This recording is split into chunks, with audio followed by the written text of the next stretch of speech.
अस्सलामु अलैकुम वरहमतुल्लाहि वबरकातुह। वेलकम टू लॉजिक्स वाला। आज आपका फिजिक्स 200 इंड्योरेंस टेस्ट था। हर एमसीक्यू बेसिक था, प्रूव करूँगा, तो इसमें टेंशन लेने वाली कोई चीज़ नहीं है। और कोई न्यू चीज़ हो उसे हमेशा सीखा जाता है ताकि आप बाकियों से यूनिक हों। ये डिस्कशन सिंपल डिस्कशन नहीं है।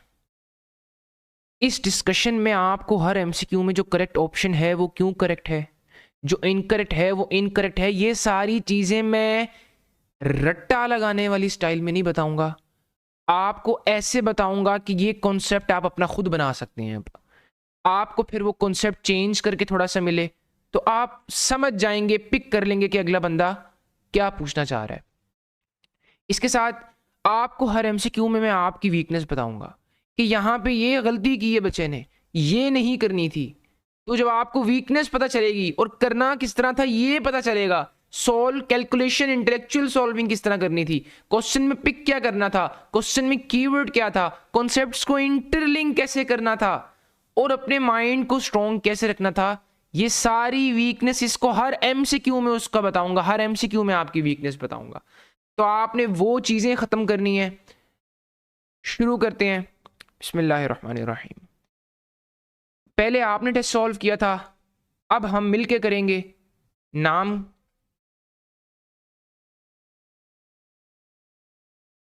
हसान मुस्तफ़ा और लॉजिशियंस।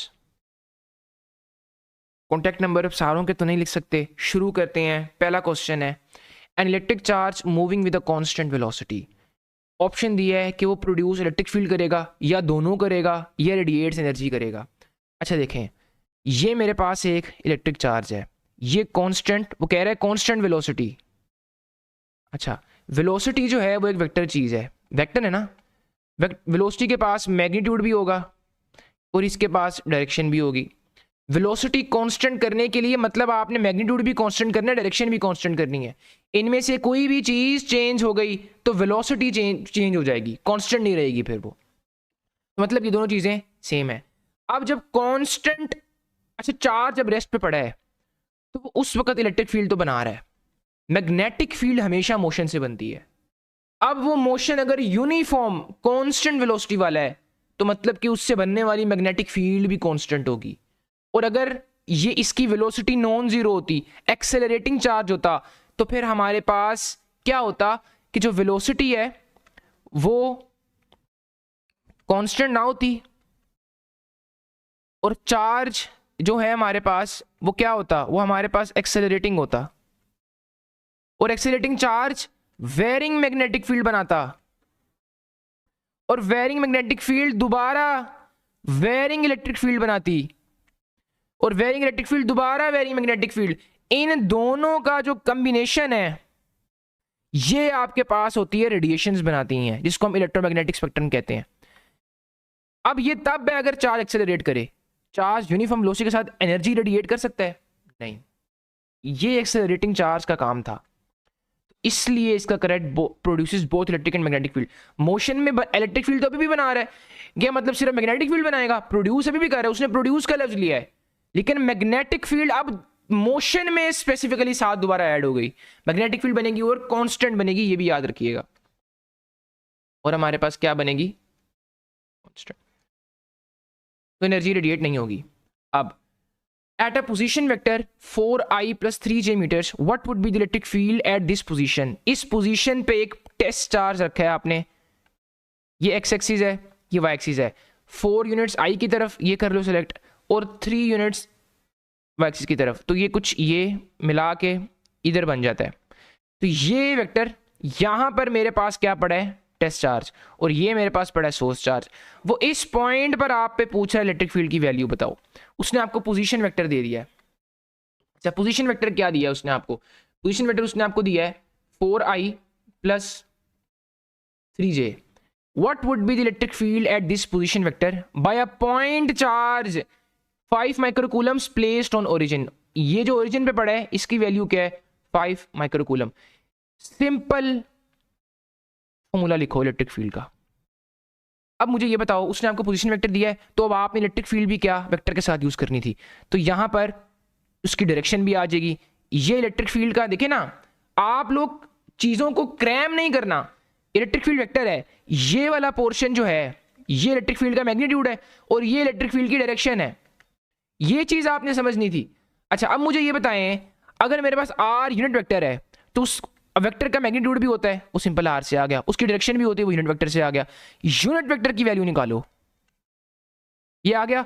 इस वाली वैल्यू को मैं यहां पे डालूंगा, तो अब मेरे पास इलेक्ट्रिक फील्ड का फॉर्मूला क्या बनेगा, के क्यू आर स्क्वायर वैसे, और ये मेरे पास आ जाएगा आर वेक्टर और आर वैसे। अब ये मैग्नीट्यूड है, ये वेक्टर का मैग्नीट्यूड जो नीचे है, ये मेरे पास क्या हो जाएगा, के क्यू आर वेक्टर और आर क्यूब। अच्छा अब वेक्टर भाई हमने क्या निकालना है, अब हमें ये पता होना चाहिए कि भाई मैग्नीट्यूड क्या है। तो सिंपल मैग्नीट्यूड का तरीका होता है 4 का स्क्वायर लो, 3 का स्क्वायर ले लो, 16 + 9 25, 25 का अंडर रूट 5, मतलब कि is equal to 9 × 10⁻⁹ Coulomb's constant, charge 5 microcoulombs है, 10⁻⁻⁶, और आर क्यूब है, आर क्या है 5, 5 5 25, 25 5 5 2 10, 125, 125 नीचे लिख लो। यह सिंपल, आपको मैं इंटेलेक्चुअल सॉल्विंग अगर मैं करवाऊं थोड़ी सी, ये देखें, अब मेरे पास 5 का क्यूब है ना, तो 5 को 3 बार लिखो, कोई मसला नहीं है। अब आर को एज इट इज वेक्टर की फॉर्म में लिख दो, मतलब 4i + 3j, ये वेक्टर की फॉर्म में आ गया, करेक्ट। अच्छा अब ये मेरे पास 1 5 यहां से कट गया, ये 9 वैसे 10⁻⁹, ये मेरे पास आ जाएगा 10⁻3, और नीचे 25 मेरे पास वैसे, और ये 4i अभी तक मेरे साथ वैसे ही आ रहा है, ये आपको क्लियर हो गया। अच्छा अब इसको खोल के लिख लो, 9 ये आ गया और ये 25 आ गया। अब 5 2 2 0 7, 5 5 5 1 5 40।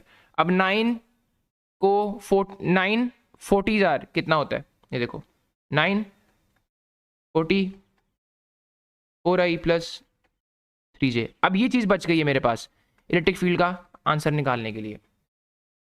अच्छा अब अगर आप ये देखो, इसका आंसर आता है 360, और ये मेरे पास आ गया 4i + 3j।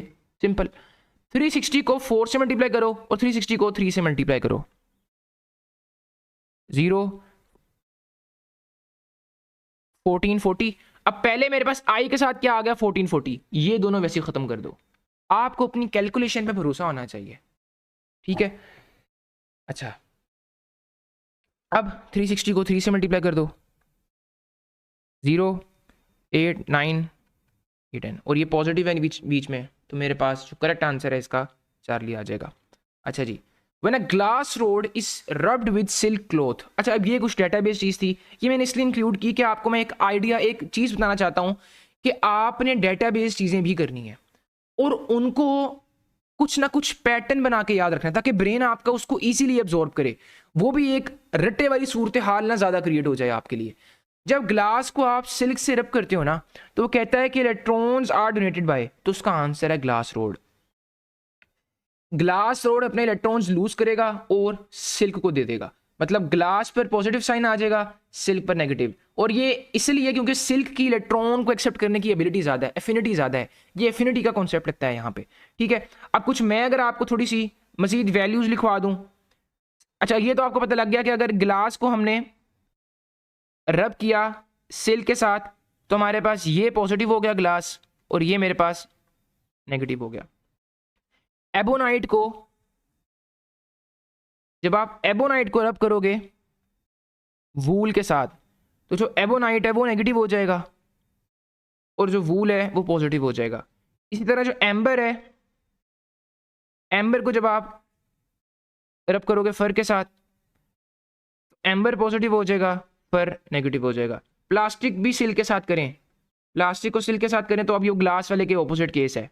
इस तरह एक पैटर्न बना के आप याद रख लोगे, तो ये आपके पास क्या हो जाएगा, ये नेगेटिव हो जाएगा और ये पॉजिटिव हो जाएगा। अब इलेक्ट्रॉन्स आर डोनेटेड बाय, जो डोनेट करता है उसके बाद डेफिशिएंसी हो जाती है तो उसके साथ पॉजिटिव साइन आ जाता है। An object which is being charge और discharge not together has, charge या डिस्चार्ज मतलब उसके पास इलेक्ट्रॉन आ रहे हैं या जा रहे हैं, ऐसे ही है। नॉट टुगेदर मतलब ये दोनों चीजें एक साथ नहीं हो सकती, एक टाइम पे या पे सिर्फ चार्ज होगा या पे सिर्फ डिस्चार्ज होगा। तो मुझे ये बताओ कि अगर मेरे पास एक ऑब्जेक्ट है उसमें इलेक्ट्रॉन कितने सारे इलेक्ट्रॉन्स हैं, तो वो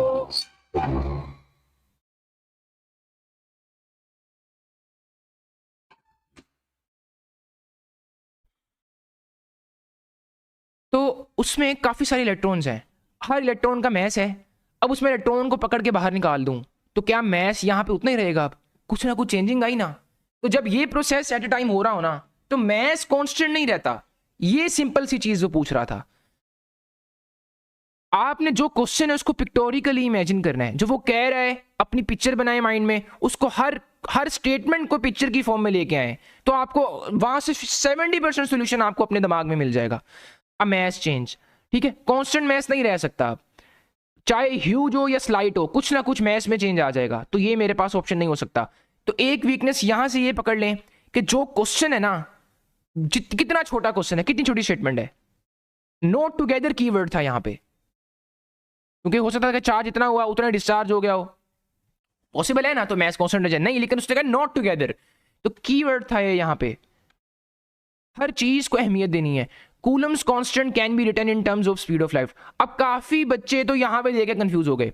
जब ऐसा कोई क्वेश्चन आए ना, इसका सिंपल सा तरीका होता है कि देखो हमने असल में वैल्यू किसकी निकालनी है, कूलम्स कांस्टेंट की, इसकी निकालनी है, और वो हमें पता है कितनी है, ये हमें पता है।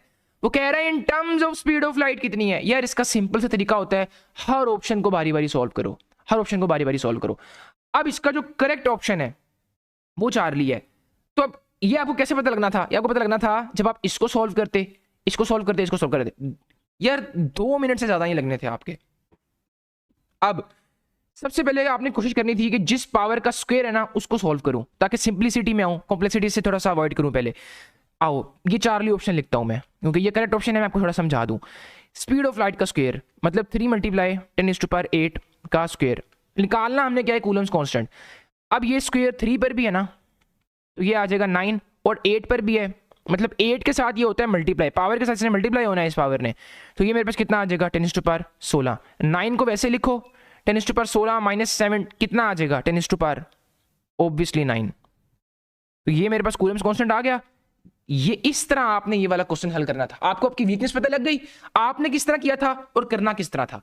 ये अब आपने सारी चीजें फोकस के साथ सुननी है, ठीक है। अच्छा, अब ये बहुत technical question, permittivity of the medium. यहां पर बहुत से बच्चों ने सिर्फ ये देखकर के परमिटिविटी है उन्होंने ये लगा दिया होगा। बच्चों ये रिलेटिव परमिटिविटी है। अच्छा मुझे बताओ, जब कोई मीडियम नहीं था, जब कोई भी मीडियम नहीं था चार्जेस के दरमियान, तो उस वक्त भी तो परमिटिविटी थी ना, वैक्यूम की थी। अब आपने मीडियम भी रख दिया है, तो अब पूरे मीडियम की जो होगी ना वो ये वाली होगी। ये चीज आपने समझनी थी। पहले एब्सोल्यूट परमिटिविटी और ये मेरे पास मीडियम की रिलेटिव परमिटिविटी, जब इनका प्रोडक्ट होगा वो मेरे पास मीडियम की होगी, तब मैं कह सकता हूं कि मेरे पास मीडियम की जो परमिटिविटी है वो इस प्रेजेंट होगी। ये अब आपने गलती दोबारा नहीं करनी। ये अब आपको अपनी वीकनेस का पता चल गया कि आपने कॉन्सेप्ट सही वाला लेना है। अब ये आपको सिर्फ पता होगा परमिटिविटी, आपने बस उसको ऐसे ही अब्सॉर्ब कर लिया, तो अब आपने यहां पे ये गलती करना था एमसीक्यू। हालांकि सिंपल एमसीक्यू है, एक लाइन भी पूरा नहीं है, समझ लें 2 से 3 वर्ड्स का एमसीक्यू है सिर्फ। तो यहां से आपने अंदाजा लगाना है कि कॉन्सेप्ट्स तगड़े वाले होने चाहिए आपके पास। एक वीकनेस आपको यहां से ये पता चल गई। अच्छा जी, अब 3 charges Q1 is equal to 1 microcoulomb, ये मेरे पास इसकी वैल्यू दे दी Q1 की। Q2 कितना है, -2 माइक्रोकूलम, Q2 - 2 माइक्रोकूलम्स, एंड Q3 की भी उसने हमें वैल्यू दे दी। इनके चार्जेस की जो साइन है वो भी देखते हैं अभी हम, ठीक है। अच्छा, are placed on the vertices, vertices मतलब होते हैं कोने, corners of an equilateral triangle. Equilateral triangle ये बहुत इंपॉर्टेंट चीज है क्योंकि ये हमें एंगल निकालने में काम देगा। ऑफ साइड 1 मीटर, मतलब ये जो एक साइड है ना, अगर ये मैं जरा सही तरह करके बना दूं, ये मेरे पास जो एक साइड है ये 1 मीटर की है। Find the net electric force acting on charge Q1। अच्छा, अब ये मैं थोड़ी सी डायग्राम बनाता हूँ यहाँ पे। ये उसने डायग्राम बनाई है, ये Q2 है, ये मेरे पास Q3 है, ये मेरे पास Q1 को थोड़ा सा मैं साइड पे करके लिखता हूँ, ये मेरे पास Q1 है। लो भाई वेक्टर्स बना रहा हूँ मैं। देखो Q3 पे चार्ज क्या है 3, और पॉजिटिव में है ना, तो इसको अभी ऐसे सिर्फ पॉजिटिव की फॉर्म में याद रखो। Q2 नेगेटिव में है, ये याद रखना। अच्छा, इस चार्ज पर आपने फोर्स निकालनी है ना, नेट इलेक्ट्रिक फोर्स, ये कीवर्ड है यहाँ पे। अब नेट, अब इस चार्ज पे दो चार्ज फोर्स लगा रहे हैं, Q3 और Q2 दोनों लगा रहे हैं। तो सबसे पहले देखो जो Q3 है ये पॉजिटिव है, Q1 भी पॉजिटिव है, ये भी पॉजिटिव है, तो ये इसको रिपेल करेगा और इसको रिपेल बिल्कुल लाइन ऑफ जो उनको लाइन ज्वाइन कर रही है उस पर फोर्स लगाएगा। इसको मैं कर लेता हूं F1, राजी हो, F1 कर लेता हूं। Q2 इसको अट्रैक्ट करेगा क्योंकि ये नेगेटिव में है, और बिल्कुल along the line joining these two charges, यहां पे ये मेरे पास आ गई F2। ये नेट फोर्स नहीं है दोनों, ये इंडिविजुअल फोर्सेस हैं। अब आपने क्या करना है, इस F2 को पकड़ के ना बिल्कुल वैसी उसी ओरिएंटेशन में यहां पे इसके हेड के साथ जोड़ो, हेड टू टेल रूल लगाना है हमने। ये आ गया। अच्छा, अब देखना, अब नेट इलेक्ट्रिक निकालने के लिए ना, नेट निकालने के लिए होता है पहले वेक्टर के टेल से आखिरी वेक्टर के हेड तक जोड़ दो। ये जो ब्लैक है ना ये नेट था, और ये मैंने इसकी वैल्यू निकालनी थी। अब यहां से मैं आपके ना डायग्राम वाले क्वेश्चंस पक्के कर रहा हूं, इन केस सिंपल डायग्राम है, सिंपल क्वेश्चंस डायग्राम वाले भी आपकी ग्रिप आ जाएगी, लॉजिकली समझो इस चीज को मैं किस तरह सॉल्व कर रहा हूं। अच्छा, अब आपको ये पता चल गया, ठीक हो गया। अब ना एक आपने शॉर्टकट पढ़ा होगा, हर लेक्चर में पढ़ा होगा, मेरे लेक्चर्स अगर आपने लिए हैं तो उनमें भी आपने पढ़ा होगा। इसी चार्ज पर आपने नेट फोर्स निकालनी है ना, तो वो F1 का स्क्वायर F2 का square plus 2F1 F2 cos theta. यहां पे जो थीटा है ना ये बिटवीन है F1 and F2, F1 and F2 के दरमियान अब हमने थीटा निकाला था। ये F1 है और ये F2 है। ये बिल्कुल इसी तरह, ये अगर ये मैं इस तरह आपको खींचूं, चलिए मैं आपको ना थोड़ा सा ये समझाता हूं। ये ऐसे है और ये ऐसे है, इसके दरमियान हमने एंगल निकालना है। अगर मैं बीच में बिल्कुल एक लाइन खींचूं दोनों के इक्वल डिस्टेंस पे, तो ये मेरे पास 60 डिग्री है क्योंकि इक्विलेटरल ट्रायंगल है ना, इक्विलेटरल ट्रायंगल है, और ये भी 60 है, तो इन दोनों के दरमियान एंगल कितना होगा 120। ठीक है, 120 डिग्री होगा। और जब मैं यहाँ पे 120 डिग्री लगाऊंगा तो कोस 120 जो होता है ना, ये याद रख लो, -1/2 होता है। अच्छा, अब मेरे पास F1 नहीं है, F2 नहीं है, F1 निकालता हूं मैं। F1 इज इक्वल टू 9 × 10⁻⁹ ये, और इन दोनों का मैग्नीट्यूड लिखना है। अब मेरे पास जो है Q1 कितना है 1 माइक्रोकूलम्स 10⁻⁻⁶, और Q3 मेरे पास कितना है 3 माइक्रोकूलम्स। ठीक हो गया। और R कितना है मेरे पास 1 मीटर, 1 का स्क्वायर आ जाएगा, नीचे 1 ही आ जाएगा। ठीक है, F1। अब इसको क्या करो, 9 3s are 27, वैसे ही आ गया। 10⁻⁹ -6 और +3 -6 कितना हो गया मेरे पास, आ गया -3 न्यूटन। इसको लिख लो 2.7, +1 में जाएगा तो ×-2 न्यूटन। ये F1 आ गया। इसी तरह अब F2 निकाल लो भाई, इस फॉर्मूला में डालना है, इस फॉर्मूला में सारी वैल्यूज डाल दोगे आंसर आ जाएगा।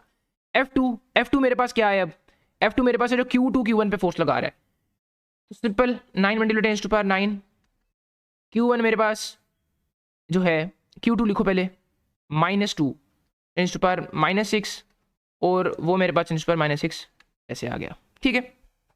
अच्छा, अब इसमें मेरे पास 9 2s are कितना होता है 18, और ये मेरे पास बाकी दोबारा क्या आ गया 10⁻⁻3, और ये मेरे पास 1.8 × 10⁻⁻2 न्यूटन। ये मेरे पास आ गया F2। डालो इन दोनों को यहाँ पे। F1 मेरे पास कितना है 2.7 मल्टीप्लाई 10⁻⁻2 है, उसका स्क्वायर कितना, अच्छा इसका स्क्वायर वैसे करो, अब थोड़ा सा सिंपल लेके चलना पड़ेगा आपको स्टेप बाय स्टेप।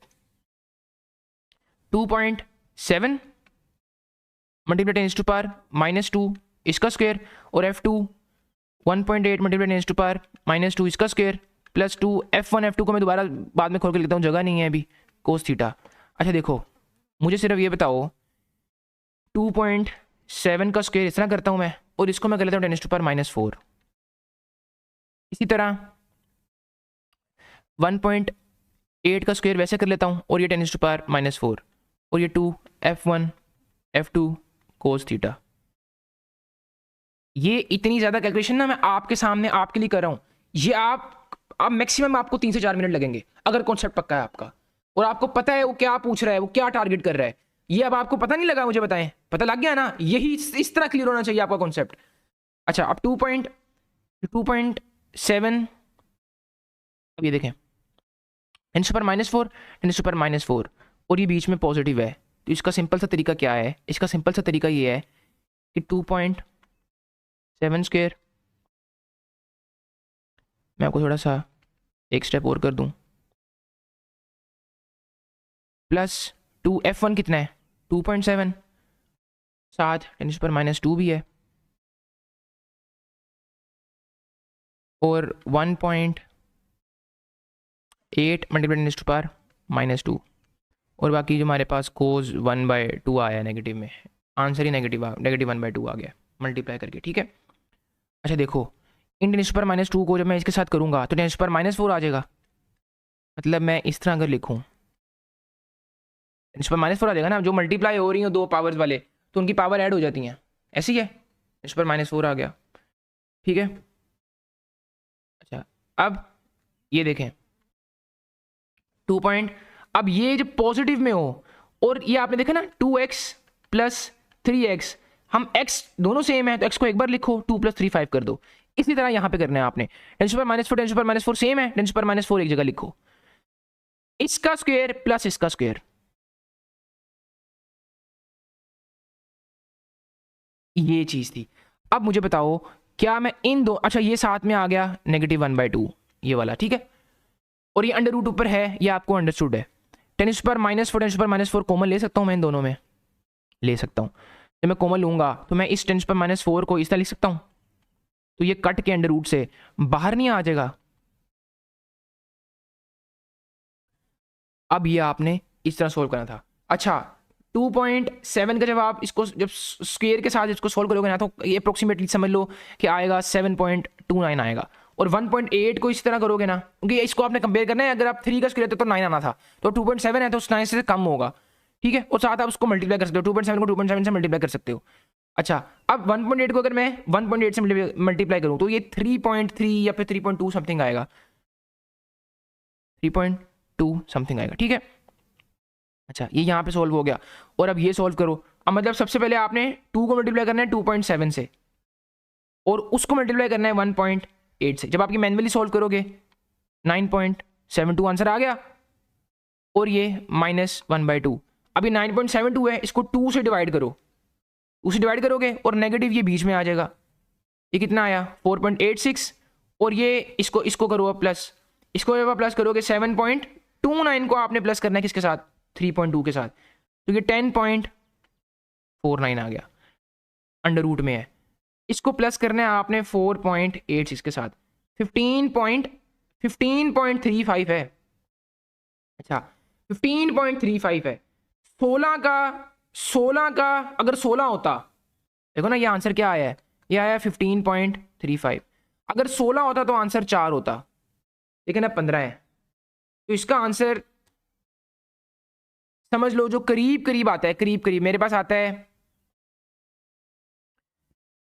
4 से कम आएगा, ऐसी है, तो ये कोई 3 के राउंड अबाउट आएगा।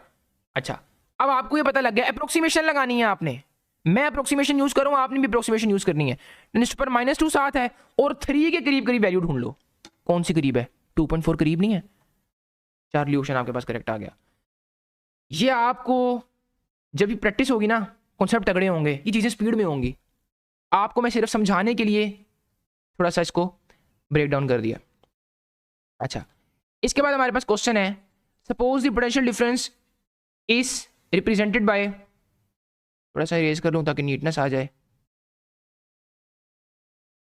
अच्छा जी, suppose the potential difference is represented by V, potential difference का आंसर आया V। मतलब ये जो V है ये पोटेंशियल नहीं है, पोटेंशियल डिफरेंस है between two equal and opposite charges. चलो सपोज कर लो 4 माइक्रोकूलम्स, नम्स वाली वैल्यूज ले लेते हैं, माइनस में आ गया।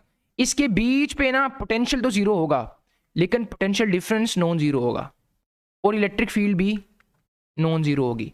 इलेक्ट्रिक फील्ड तो है ना, ये देखें है इलेक्ट्रिक फील्ड। मैं यहाँ पे अगर चार्ज रखूंगा तो उस पर ये फोर्स लगाएगा, ये भी फोर्स लगाएगा, तो फोर्स वहां पे लगती है जहाँ पे फील्ड हो। तो इलेक्ट्रिक फील्ड तो है, पोटेंशियल जीरो है। अच्छा पोटेंशियल कैसे जीरो है? ये सपोज कर लो 4 माइक्रोकूलम्स है पॉजिटिव में और ये 4 माइक्रोकूलम्स है। अब यहाँ पे पोटेंशियल जीरो है। अब इस पॉजिटिव चार्ज की वजह से यहाँ पर सपोज कर लो पॉजिटिव 12 वोल्ट्स आ रहा था और इस नेगेटिव की वजह से यहाँ पे नेगेटिव 12। अब पोटेंशियल आपने फाइंड करना तो इन दोनों पोटेंशियल्स को ऐड करोगे, 12 वोल्ट्स माइनस 12 वोल्ट 0 वोल्ट्स। लेकिन पोटेंशियल डिफरेंस क्या होगा? पॉजिटिव 12 से नेगेटिव 12 जाने तक आपको कितना डिस्टेंस कवर करना पड़ेगा? पॉजिटिव 12 से पहले आप 0 पे आओगे, मतलब आपको 12 यूनिट्स कवर करने पड़े, फिर आप 0 से नेगेटिव 12 तक जाओगे, 12 और कवर करने पड़े, तो 12 + 12 24। मतलब पॉजिटिव 12 से लेकर नेगेटिव 12 तक में जो डिफरेंस है दोनों पोटेंशियल्स में वो 24 है और वो नॉन जीरो है। ये देखें 24 नॉन जीरो है। अब वो V जो था वो पोटेंशियल डिफरेंस था।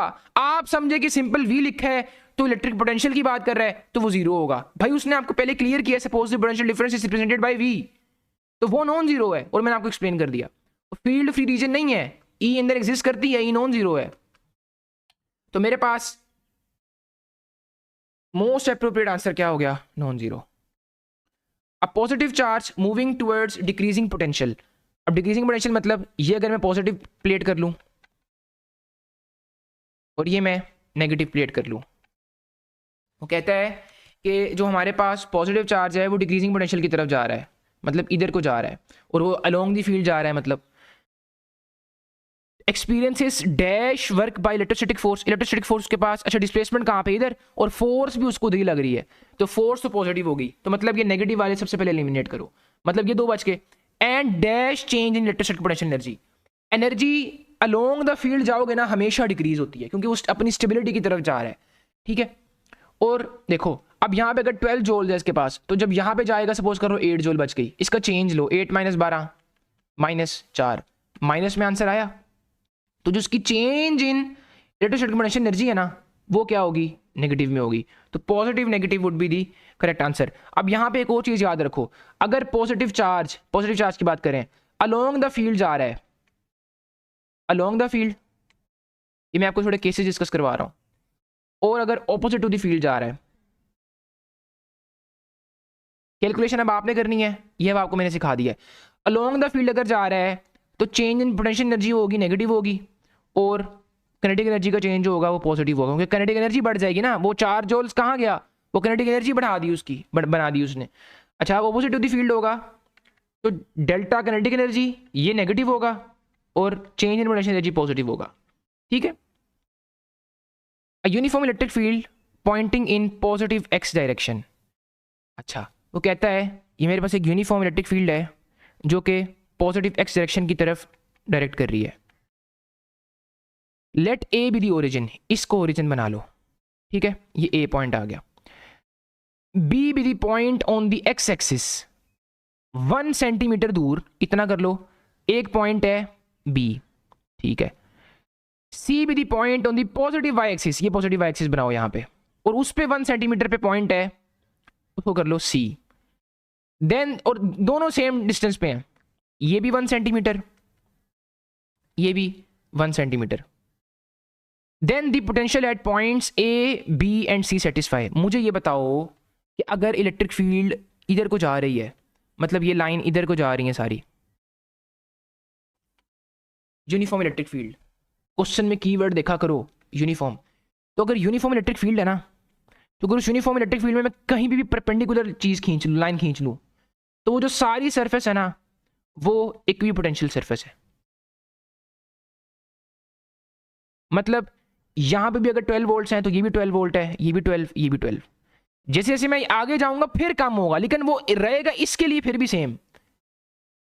अब ए और सी का पोटेंशियल सेम नहीं होगा, फिर मुझे बताएं V A is equal to V C, लेकिन बी जरा डिक्रीजिंग पोटेंशियल की तरफ थोड़ा सा आगे करके है तो वो अब कम हो गया होगा। मतलब V A is equal to V C larger है किससे?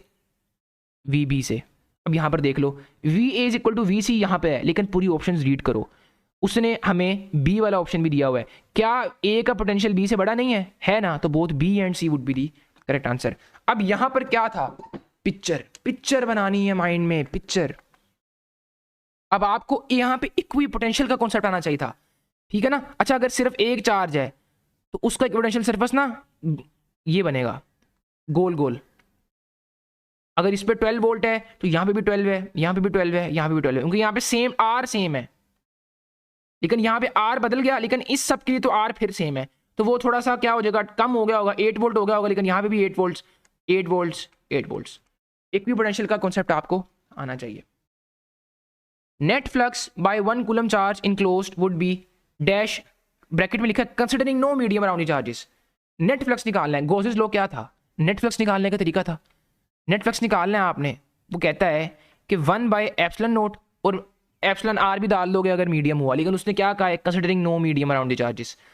और यहाँ पे आओगे टोटल चार्ज इनक्लोज्ड, वो कितना है? 1 कूलम।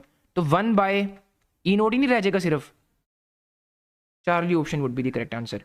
मतलब यहाँ पर एक गॉसेस लॉ को रीड दे दीजिएगा, क्योंकि जो आपने इनफाइनाइट पैरेलल शीट्स पढ़ी हैं, electric field to infinite sheet uniform और 2 पैरेलल शीट, उसमें गॉसेस लॉ यूज हो रहा है। तो एक बार गॉसेस लॉ की स्टेटमेंट को रीड दे देनी है आपने। एक अगर आपको अपना यही वीक पॉइंट था तो आपको ये पता चल गया होगा, ठीक है? अच्छा, 2 charges plus Q and minus 2q are kept at some distance along the line joining 2 charges, potential would be 0 at. Potential difference की बात नहीं कर रहा, पोटेंशियल की बात कर रहा है। देखो, अगर 2 ऑपोजिट चार्जेस है ना, तो ये तो पक्की बात है कि उनके दरमियान पोटेंशियल 0 होगा कहीं पे। अगर मैग्नीट्यूड सेम होगा तो बीच में 0 हो जाएगा। अगर मैग्नीट्यूड डिफरेंट है, अच्छा मुझे पता है यहाँ पे मैग्नीट्यूड किसका ज़्यादा है, +1 या -2? अब आप बोलेंगे नेगेटिव में ज़्यादा वैल्यू है तो मतलब मैग्नीट्यूड कम है, तो +1 का ज़्यादा मैग्नीट्यूड है। भाई नहीं, नेगेटिव सिर्फ नेगेटिव चार्ज को रिप्रेजेंट कर रहा है। 2 शो कर रहा है कि इसके बाद बहुत ज़्यादा नेगेटिव चार्ज है, तो मैग्नीट्यूड -2 का ज़्यादा है। तो जो इलेक्ट्रिक पोटेंशियल बनेगा ना, और बीच में बनेगा ऑपोजिट चार्जेस के केस में 0, तो वो छोटे चार्ज के करीब होगा, तो near to the plus Q charge. -2 की चार्ज के तो नियर हो ही नहीं सकता। Centre of the line joining both charges, हाँ वो तो ठीक है, लेकिन किसके करीब होगा? इसके करीब होगा। 14 का मेरे पास क्या होगा? Near to the plus Q charge. तो ये आपको पता होना चाहिए कि पोटेंशियल 0 कहाँ पे होगा। बच्चे समझते हैं कि 2 ऑपोजिट चार्जेस तो पोटेंशियल बीच में 0 होगा, नहीं, मैग्नीट्यूड पे डिपेंड करता है पोटेंशियल का 0 होना, ठीक है ना? जिसका मैग्नीट्यूड ज़्यादा है तो उससे दूर हो जाएगा, जिसका कम है उसके करीब बन जाएगा potential 0 spot. An electron moving towards positive plate, अच्छा पॉजिटिव प्लेट की तरफ जा रहा है। ये अगर मैं पॉजिटिव प्लेट लूं और ये नेगेटिव प्लेट लूं, ये मेरे पास आ गई ये लाइंस, ये मेरे पास इलेक्ट्रॉन जो है वो जा रहा है पॉजिटिव प्लेट की तरफ। अल्लाह, मतलब ये जहाँ यहाँ पे जाना चाहता है ना इलेक्ट्रॉन, पॉजिटिव की तरफ अट्रैक्ट होगा। इट्स पोटेंशियल एनर्जी, जहाँ पे चीज़ जाना चाहती है, मैंने आपको बताया उसकी पोटेंशियल एनर्जी वहाँ पे कम होगी, क्योंकि वहाँ पे वर्क नहीं करना पड़ेगा हमें इतना, तो उसकी पोटेंशियल, हमें वर्क जहाँ पे नहीं करना पड़ेगा तो वर्क स्टोर नहीं होगा, तो पोटेंशियल एनर्जी भी कम रह जाएगी।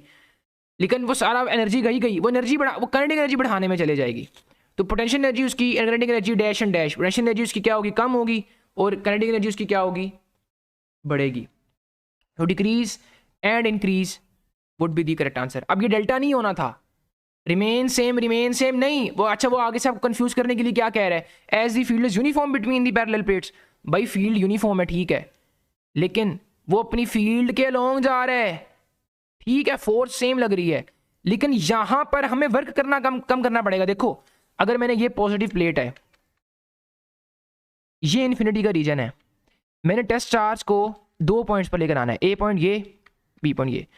अच्छा, ये सपोज करो नेगेटिव चार्ज है, यहां पर जाना चाहता है ना वो, लेकिन मैं उसे वर्क करके यहां पर लेकर आऊंगा, तो मुझे यहां पर ज्यादा जान लगानी पड़ेगी, तो मेरा यहां पे वर्क ज्यादा हुआ, यहां पे पोटेंशियल एनर्जी ज्यादा है, यहां पर पोटेंशियल एनर्जी कम है। ये चीज है, इलेक्ट्रॉन ने अब यहां से यहां को मूव करना है, तो एनर्जी निकालेगा ना एक्सेस वाली, वो एक्सेस वाली एनर्जी कहां जाएगी? वो काइनेटिक एनर्जी बन जाएगी। ये चीज वो पूछ रहा है बच्चे यहाँ पे। अगले क्वेश्चन पर आओ। In a given time of 10 seconds, time आपको दे दिया उसने, 50 electrons pass from right to left, 50 electrons right से लेफ्ट की तरफ पास करते हैं इन द सेम इंटरवल, मतलब 10 सेकंड्स के अंदर अंदर ही। फिर हमारे पास मतलब स्टैंडर्ड क्या बन गया, 10 seconds of time 50 protons also pass from left to right. 50 protons आते हैं, ये लेफ्ट टू राइट जाते हैं। एवरेज करंट वुड बी, अच्छा देखो, अगर अब बच्चे क्या करते होंगे, कहेंगे कि ये इलेक्ट्रॉन यहां पर आए, उतने प्रोटॉन यहां पे आए, net charge zero, current zero. ओ भाई नहीं, ये तब है अगर जो 50 इलेक्ट्रॉन लेफ्ट साइड को गए ना, 50 इलेक्ट्रॉन ही राइट को आते। सेम नेचर ऑफ चार्ज के लिए ये कॉन्सेप्ट था। अब ऑपोजिट चार्ज है तो मतलब कि आई ये करंट दोनों बनाएंगे अपना अपना, तो मतलब क्या, चार्ज इन दोनों को ऐड करो। अब 50 इलेक्ट्रॉन्स पे जो चार्ज होगा वही उतना प्रोटॉन पे होगा, उनके चार्ज तो सेम है, मैग्नीट्यूड सिर्फ साइन में फर्क आएगा। तो 50 मल्टीप्लाई बाय, सॉरी प्लस करेंगे क्योंकि चार्ज हमने प्लस करना है। 50 मल्टीप्लाई 1.6 मल्टीप्लाई 10⁻⁻19 प्लस 50 1.6 10⁻⁻19, ठीक हो गया। अच्छा अब थोड़ा सा इसको सिंप्लीफाई करके लिख लूँ। टाइम कितना है, 10 सेकेंड्स। अच्छा 50 को 1.6 से मल्टीप्लाई करो, 0 0 30 0 0 5 0 0 0 8, ये 2 0 आ गए, 80 आ गया आंसर, 80 आ गया। तो अब 80 मल्टीप्लाई 10⁻⁻19 प्लस इसको, अच्छा अब इसको देखो, इसको मैं ऐसे लिखूंगा 50 मल्टीप्लाई 1.6 मल्टीप्लाई 10⁻⁻19, ये भी 80 आ जाएगा ना, लिख लो इसको इस तरह। तो मेरे पास आ जाएगा 280 मल्टीप्लाई 10⁻⁻19 और ये 10, ये गया 5 5 1 ज़ा 5, 3 उधर गया, ये आ जाएगा 6 ज़ा 16 मल्टीप्लाई 10⁻⁻19 आंसर आ गया। अब इसको अगर 1.6 की फॉर्म में लिखूँ, 10⁻⁻18 एम्पेयर आ गया। इस तरह मैंने उस सारी चीज़ को क्या कर लिया, सॉल्व कर लिया। तो ये एक कॉन्सेप्ट था यहाँ पे कि सेम नेचर के चार्ज अगर ऑपोजिट जाएंगे फिर नेट चार्ज जीरो होगा, और अगर उतने ही इलेक्ट्रॉन जितने राइट को गए हैं उतने ही लेफ्ट को गए हैं, लेकिन अगर ऑपोजिट नेचर के हैं तो फिर वो करंट ऐड होगा। अच्छा जी, current passing through the wire decreases linearly from 40 to 0 amperes in 20 seconds. ये जो चेंज आया है ये कितने सेकेंड्स में आया है, 20 सेकेंड्स में। और करंट जो डिक्रीज हुआ है वो क्या हुआ है, 40 एम्पेयर से 0 एम्पेयर की तरफ गया है। अब जब डिक्रीज मुख्तलिफ है ना, 40 से 0 एम्पेयर तक गया है, मतलब मुख्तलिफ करंट थे बीच में, तो मुख्तलिफ चार्जेस गुजरे होंगे क्रॉस सेक्शन एरिया से। तो सिंपल सी चीज़ है, Q is equal to I multiply time, जहाँ करना था ना, ये करंट अब आप एवरेज लोगे। एवरेज निकलने का तरीका क्या होता है, 40 था प्लस 0, 2 क्वांटिटी है तो 2 से डिवाइड हो गया, तो 20 एम्पेयर हमारे पास एवरेज करंट था। अब 20 को मल्टीप्लाई करो 20 सेकंड से, आंसर आ गया 400 कूलम्स। इस तरह आपके पास ये आंसर निकल गया, ठीक है। तो आपने ये चीज़ याद रखनी है कि जब आपको करंट में डिग्री शो करे ना, तो फिर आपने एक चार्ज निकालने के लिए एवरेज करंट लेना है हमेशा। A wire of non uniform area has stronger electric field in the region of. अच्छा ये देखो, अगर ये मैं एक वायर लेता हूं और इसको मैं क्या करता हूं, एक बैटरी से जोड़ देता हूं, ठीक है। अब इलेक्ट्रिक फील्ड जो बनेगी ना वो इस तरह बनेगी,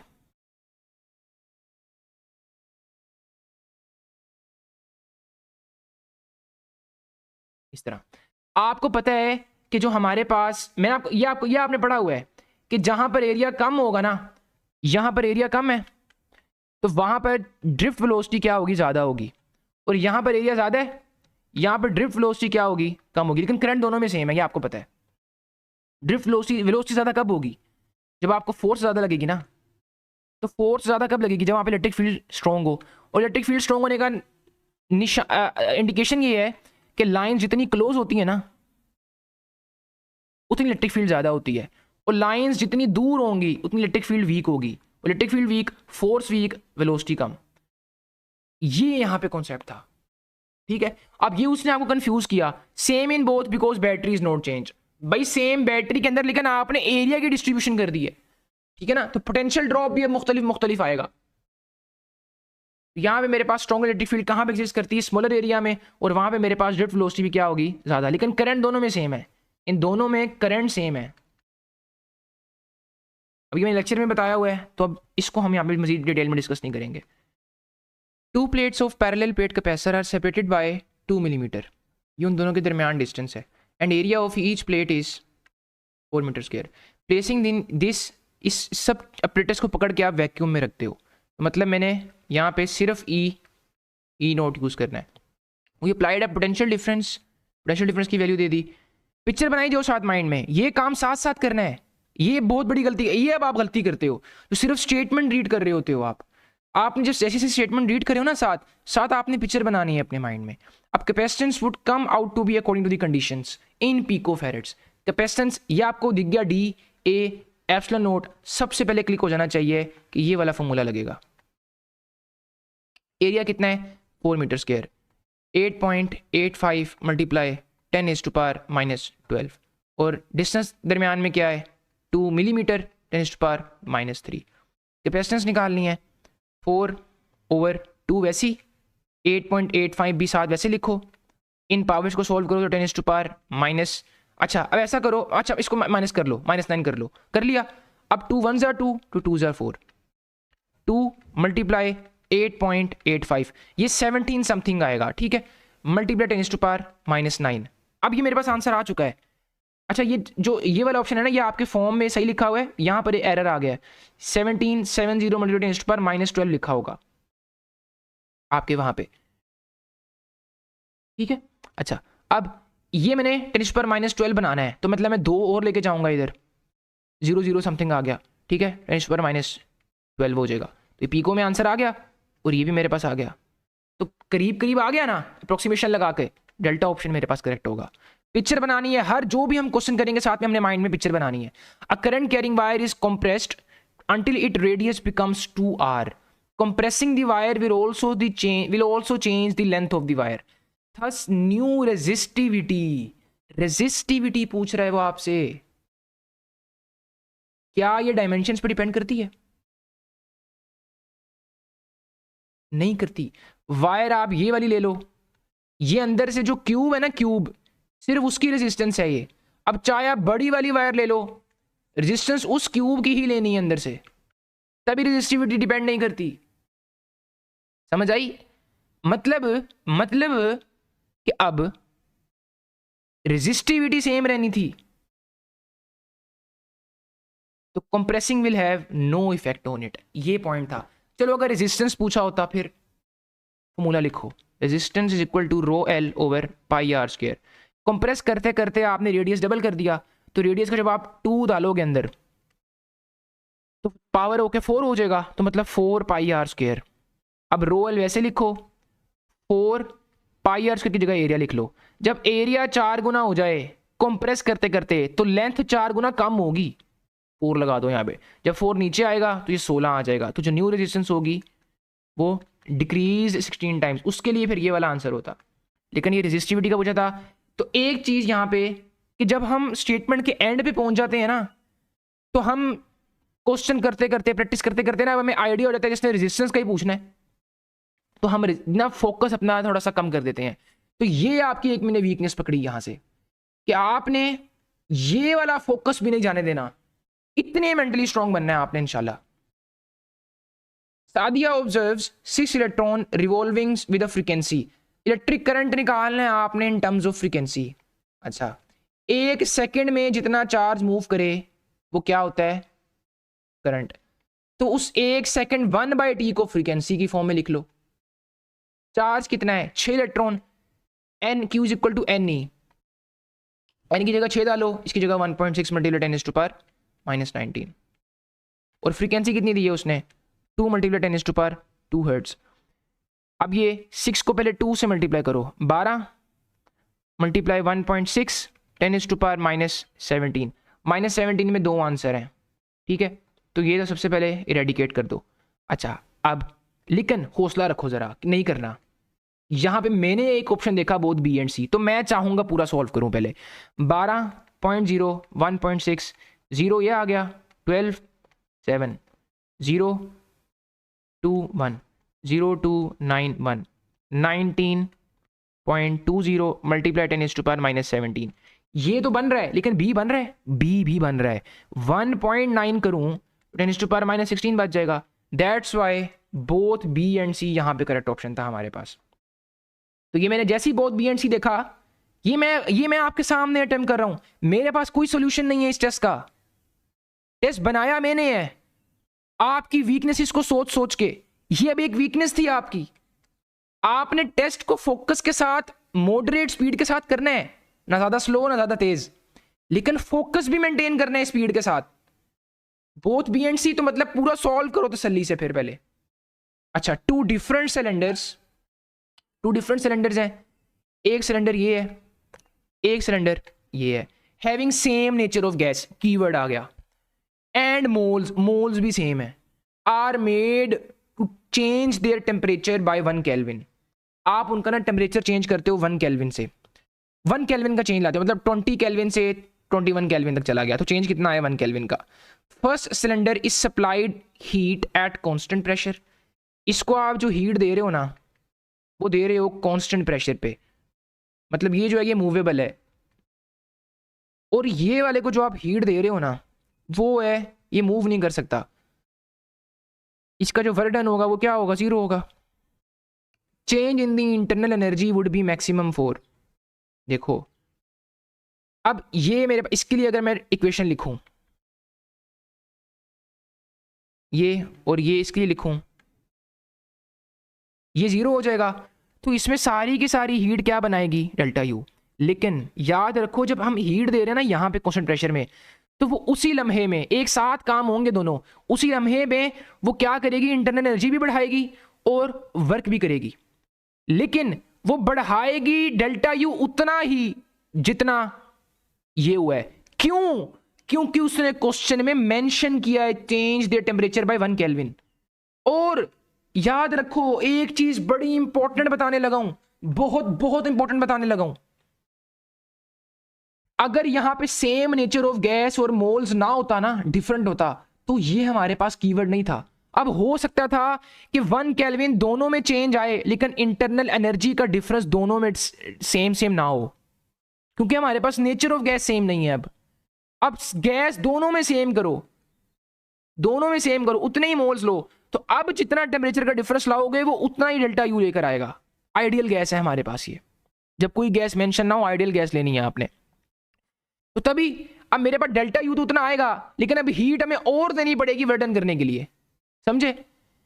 डेल्टा यू उतना ही है जितना वो है, लेकिन यहां पे हमें हीट और दे रहे हैं ताकि वर्डन भी हो साथ, तो डेल्टा यू हमारे पास क्या होगा, ये दोनों के लिए सेम होगा। ये यहां पे एक की पॉइंट था, और ये मैंने आपको बताया कि ये कीवर्ड्स हैं, ये लिख लो, ये लिख लो, इस क्वेश्चन आएगा अभी आगे क्वेश्चन आएगा तो आपको मैं प्रूफ करूंगा। ये 22 क्वेश्चन है, इसका 22 क्वेश्चन का रेफरेंस दूंगा, तो जो बच्चे वो वाली डिस्कशन देखेंगे वो ऊपर आ जाएंगे। Sadia tries to expand the system of ideal gas, उसके पास आइडियल गैस है, सिस्टम एक पड़ा हुआ है सिलेंडर के अंदर। अच्छा, अब इसके लिए मुझे ग्राफ की जरूरत पड़ेगी, ये प्रेशर का, ये वॉल्यूम का, P1 है, P1 इस पर वो एक्सपैंड करती है आइसोबेरिकली, मतलब P1 ही, ये V1 है ना, एक्सपैंड मतलब क्या है, V1 से V2 तक जाएगा, एक्सपैंड करेगा, ये V2 तक गया, ठीक है, ये डायरेक्शन बन रही है इसकी। She then tries to compress the ideal gas system. अच्छा देखो, from V1 to V2 at this moment of V2 वाले लम्हे पे sudden Sadia observes a sudden reduce in pressure to P2, एकदम से प्रेशर नीचे गिरता है उसी वॉल्यूम पे, ये P2 आ गया इस डायरेक्शन में, ठीक है।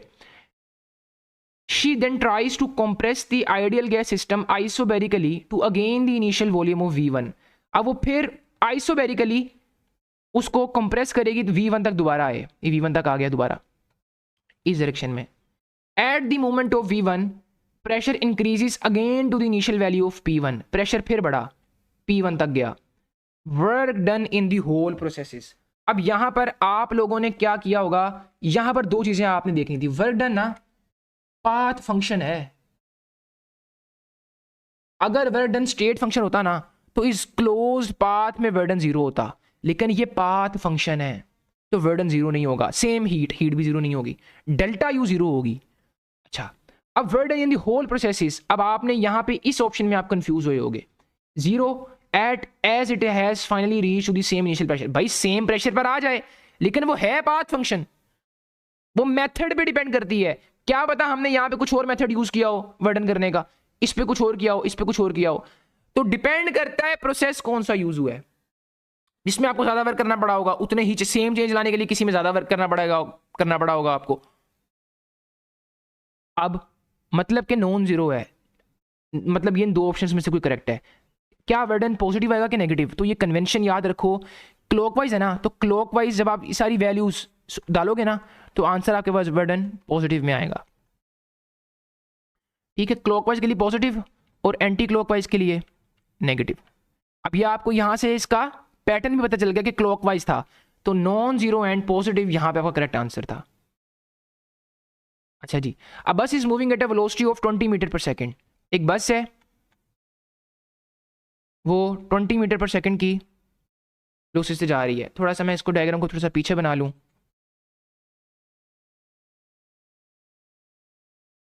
कि 20 मीटर पर सेकेंड की वेलोसिटी से उधर जा रही है। An outsider watches the bus at an instant when the bus is only 20 metres away from the bus which is stationary and in front of it. इस बस के आगे ना एक बस है, पिक्चर बनानी है माइंड में, वही मैं कह रहा था। इन दोनों के दरमियान अभी डिस्टेंस 20 मीटर्स है। ऑब्जर्वर ये वाले लम्हे से देखना शुरू करता है, यहां पे खड़ा है। In order to prevent a crash, ये स्टेशनरी है, V2 स्टेशनरी है, V1 मेरे पास 20 मीटर पर सेकेंड है। In order to prevent a crash driver applies brake to just avoid hitting the next bus with a negligible gap remaining between the two buses. बस perfect यहां पर आके रुकेगी, crash होने से बच जाएगा। What is the acceleration in this case? Simple question. उसने आपको इनिशियल वेलोसिटी दी हुई है, जब यहां पर आके रुक जाएगी फाइनल वेलोसिटी जीरो हो जाएगी। अब उसने आपको डिस्प्लेसमेंट भी दी हुई है बीच में 20 मीटर्स, दोनों बसेस के दरमियान डिस्प्लेसमेंट के अंदर 20 मीटर्स। अब आपको डिस्प्लेसमेंट भी पता है, इनिशियल वेलोसिटी भी पता है, VF भी पता है, निकालना क्या है? एक्सेलरेशन। तो यार ये वाला फॉर्मूला नहीं पढ़ा आपने, 2AS वाला, third equation of motion. Acceleration निकालनी है ना, तो VF square minus VI square over 2S। VF 0 है, इसको छोड़ दो, माइनस वैसे आ गया, VI कितना है 20 का स्क्वायर 400, 400 डिवाइड बाई 2 मल्टीप्लाई 20 कितना होता है 40। तो ये मेरे पास कटा -10 मीटर पर सेकंड स्क्वायर। माइनस क्यों आया ये अब आपको इतना पता लग जाना चाहिए अभी तक। तो अब आपने अल्फा नहीं लगा देना था, माइनस भी लगाना था। ये और ये कैसे आया ये आपको प्रूफ हो गया, रिटार्डेशन हुई है। Ignoring air resistance, air resistance को अगर आप इग्नोर करो, 2 objects of masses M1 and mass 200 kilogram are drop from the same height of 100 metres. अच्छा ये ग्राउंड लेवल बनाओ, ये मेरे पास है ग्राउंड लेवल, और ये 100 मीटर ऊपर हाइट पे ये आपके पास मैस M1 पड़ा है और ये आपके पास मैस M2 पड़ा है। मैस 2 आपको यहां से पता लग गया कि ज्यादा है, किससे? मैस 1 से। कहता है विच object will experience greater force. अच्छा मुझे सिर्फ एक चीज बताओ शहजादो, इन दोनों ने ग्राउंड पर पहुंचना तो सेम टाइम पे है ना, ये आपको मैंने बताया हुआ है, पहले पढ़ाया हुआ है। जब फ्री फॉल हो ना तो जो मर्जी हो, चाहे फेदर ले लो या स्टील ले लो, दोनों को सेम हाइट से फेंकोगे, ये सेम एक्सेलरेट करेंगे। ये भी एक्सेलरेशन G होगी, ये भी एक्सेलरेशन G होगी, मतलब rate of change of velocity, जो वेलोसिटी में इंक्रीमेंट आना है नीचे आते आते, वो सेम ही आना है। तो मतलब ये सेम टाइम पे नीचे पहुंच जाएंगे। अच्छा F is equal to M में लिखो, acceleration is equal to F by M। ये लिखो छोटे m के लिए, ये लिखो बड़े m के लिए। एक्सेलरेशन दोनों की सेम है। अब जिसका मैस कम है फोर्स भी कम होगी ताकि रेशो सेम रहे, जिसका मैस ज्यादा है फोर्स भी ज्यादा होगी ताकि रेशो सेम रहे। तो मतलब बड़े मैस वाले पे फोर्स ज्यादा लगेगी। Which object will experience greater force? Mass M2। अच्छा अब इसको लॉजिकली समझो, देखो इसको भी आपने ये वाले से एक्सेलरेट करवाना है, इसको भी G से एक्सेलरेट करवाना है, मतलब आप वेलोसिटी में इंक्रीमेंट से मिलना चाह रहे हो यार, लेकिन ये तो भारी नहीं है तो इसमें मुश्किल नहीं होगी, उसको उतनी ही एक्सेलरेशन देना जितनी इसकी है, तो मुझे ज्यादा जान लगानी पड़ेगी G के इक्वल करने के लिए। यहां से लॉजिकली आप समझ सकते थे, ठीक है ना। अब आप इस ऑप्शन में कंफ्यूज हो होगे, same force as both are dropped from the same height to keep the acceleration same for both. बच्चे अपने कॉन्सेप्ट में जब आपको कॉन्फिडेंस आ गया ना, वो जितना मर्जी आपको घुमाए कुछ भी नहीं कर सकता वो आपका। एक्सेलरेशन सेम रखने के लिए आप फोर्स सेम कैसे करोगे? आप वो भारी है तो उस पर सेम फोर्स लगाओगे, क्या हो गया आपको? ऐसे नहीं हो सकता। A car moving on a horizontal frictionless surface with a constant velocity has power. Answer है 0। क्यों? कितनी छोटी स्टेटमेंट है और कितना बेसिक कॉन्सेप्ट है जो कि आप लोगों ने मिस कर दिया। A car moving on a horizontal frictionless surface, ये फ्रिक्शनलेस सरफेस है, ये मैं एक कार बना लेता हूं इस वेलोसिटी के साथ, कांस्टेंट वेलोसिटी है, मतलब इसका जो मैग्नीट्यूड है वो भी कांस्टेंट है, डायरेक्शन है वो भी कांस्टेंट है। देखो अगर इंजन वर्क करता तो क्या वो वर्क वेलोसिटी ना बढ़ाता? ऐसी है ना, आप किसी पे फोर्स लगाते हो, वर्क कैसे करना? इंजन ने फोर्स लगानी थी, जब इंजन ने फोर्स लगानी थी गाड़ी पे तो फोर्स जब लगती है तो क्या वेलोसिटी सेम रह पाती है? नहीं, फिर तो एक्सेलरेशन प्रोड्यूस होती है। लेकिन वो कह रहा है कांस्टेंट वेलोसिटी, तभी हम कहेंगे कि जो पावर है वो 0 है। ठीक है, अच्छा अब आप कहेंगे सर अगर लिखा होता, अब कीवर्ड चेक करो, कीवर्ड चेक करो क्या है, फ्रिक्शनलेस सरफेस कीवर्ड था। अगर यहां पे लेस का वर्ड ना होता और फिर वो कहता कांस्टेंट वेलोसिटी के साथ जा रहा है, अब पावर नॉन 0 थी, अब ये वाला करेक्ट ऑप्शन था। क्योंकि अब आप फ्रिक्शन के ऑपोजिट आपको वर्क करने के लिए कुछ फोर्स लगानी। अच्छा सपोज करो कार यूनिफॉर्म वेलोसिटी के साथ जा रही है, अब उसके ऑपोजिट एक रेजिस्टिव फोर्स लग रही है तो वो तो कार तो रुक जाएगी, वेलोसिटी चेंज हो जाएगी। तब उसको बरकरार रखने के लिए तो इंजन भी फोर्स लगाएगा यहां से, तो उस वक्त हमारे पास एफ वी के इक्वल था। कितना बेसिक कॉन्सेप्ट था, आप चेक करो जरा, ये चीजें आप मिस कर रहे हो। अब यूएचएस आपको ये सवाल देता है, इसको यूएचएस का पेपर समझो, सिंपल क्वेश्चन है सारे, तो अब आप ये गलत कर दिया होता आपने, ऐसे ही है। अब ये कॉन्सेप्ट अब मिल गया है, अब इसको हाथ से जाने नहीं देना।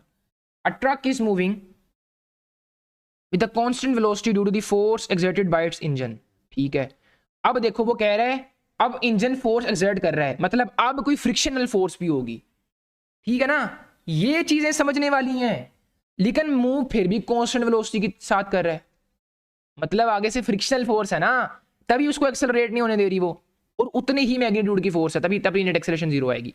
If the force of friction is called rippled without changing the velocity of the truck. अच्छा मुझे मेरी बात सुनो, ये एक गाड़ी है, ये कांस्टेंट वेलोसिटी के साथ जा रही है, मैं अभी फ्रिक्शन फोर्स F लगाता हूँ, तो यहाँ से ये इंजन भी फोर्स F लगा रहा था, तो ये कैंसिल हुई, नेट भाई यूनिफॉर्म वेलोसिटी के साथ आराम से चिल होकर गाड़ी जा रही है। ठीक है, कोई मसला नहीं। मैं क्या करता हूँ, इसको क्वाड्रपल कर देता हूँ, अब वो तो इस फोर्स से ज़्यादा नहीं हो गई, तो अब गाड़ी रुकने नहीं लग जाएगी, और अगर रुकने लग जाएगी तो वेलोसिटी तो चेंज होने लग जाएगी, कम होने लग जाएगी। लेकिन वो कह रहा है कि वेलोसिटी अभी भी सेम रखनी है विदाउट चेंजिंग दी वेलोसिटी, तो मतलब आप ये वाली फोर्स भी उतने गुना बढ़ाओगे, इसको भी 4 गुना बढ़ाओगे। ये कॉन्सेप्ट था, पिक्चर माइंड में बनानी है, कॉन्सेप्ट ऑथेंटिक, कितना बेसिक सवाल है। ठीक है, ये चीज़ों पे ग्रिप लेकर आनी है आप। अब आपके इलेक्ट्रिकल पावर, जो पावर वाला टॉपिक था, इलेक्ट्रिकल पावर नहीं कहेंगे, इलेक्ट्रिक चार्ज की बात नहीं करें, पावर की बात करेंगे, तो ये आपको इतना क्लियर हो गया अल्हम्दुलिल्लाह। अब आपको उसने कंफ्यूज यहाँ पे क्या किया होगा, remains same as velocity still constant. अब आपने सिर्फ फॉर्मूला याद रखा होगा, भाई ये सेम तो ये भी सेम भाई, और नहीं, कॉन्सेप्ट ऑथेंटिक होना चाहिए आपके पास। A stone of mass 10 kilogram is dropped from a rest position 20 meters above the ground. ये ग्राउंड लेवल है, आप यहां से 20 मीटर से एक स्टोन फेंकते हो, उसका मैस कितना है, 10 किलोग्राम। यहां पर उसकी इनिशियल वेलोसिटी कितनी है, 0। वो कहता है आधी हाइट पर आ गया है, यहां पर पहुंच गया है, यहां पर पहुंच गया है, उसकी वेलोसिटी बताओ। Vf is equal to, third equation of motion को यूज करके, 2gh। हाइट कितनी पर पहुंच गया है, 10 लगाओ, जितनी हमने कवर की होती है ना, कवर उतनी लगाते होते हैं हाइट, तो उसने 10 मीटर कवर की है ना, 2 × 10 × 10 इक्वल टू Vf, जितनी कवर करते हैं। क्योंकि अगर वो कहता कि 3 मीटर अबव द ग्राउंड पे बताओ, तो 7 मीटर कवर किया उसे, तो हम 17, तो हम 17 मीटर लगाते हैं यहाँ पे, जितना कवर किया उसके अकॉर्डिंग वेलोसिटी बननी है। तो अब ये 100 मल्टीप्लाई टू 200, 14 का जब आप स्क्वायर लेते हो ना, तो वो कट के 200 आ जाएगा, कट के 14 आ जाएगा। ठीक है, मतलब 14 आर 196 197 करीब करीब आता है, तो ये आ जाएगा। अब उसने आपको यहाँ पे कंफ्यूज किया या हाइट आधी हो गई है तो वेलोसिटी भी 20 से आधी होगी। भाई नहीं, एक्सेलरेशन हो रही है, रेट ऑफ एक्सेलरेशन हो रहा है, इंक्रीमेंट आ रहा है हर सेकंड में, तो आप नहीं कह सकते कि आधी बच गई है। अच्छा, अब यहाँ पे ये मैंने क्वेश्चन वहाँ पे ये आपको फॉर्म में 2 लिखा होगा, यहाँ पे बाय नहीं लिखा।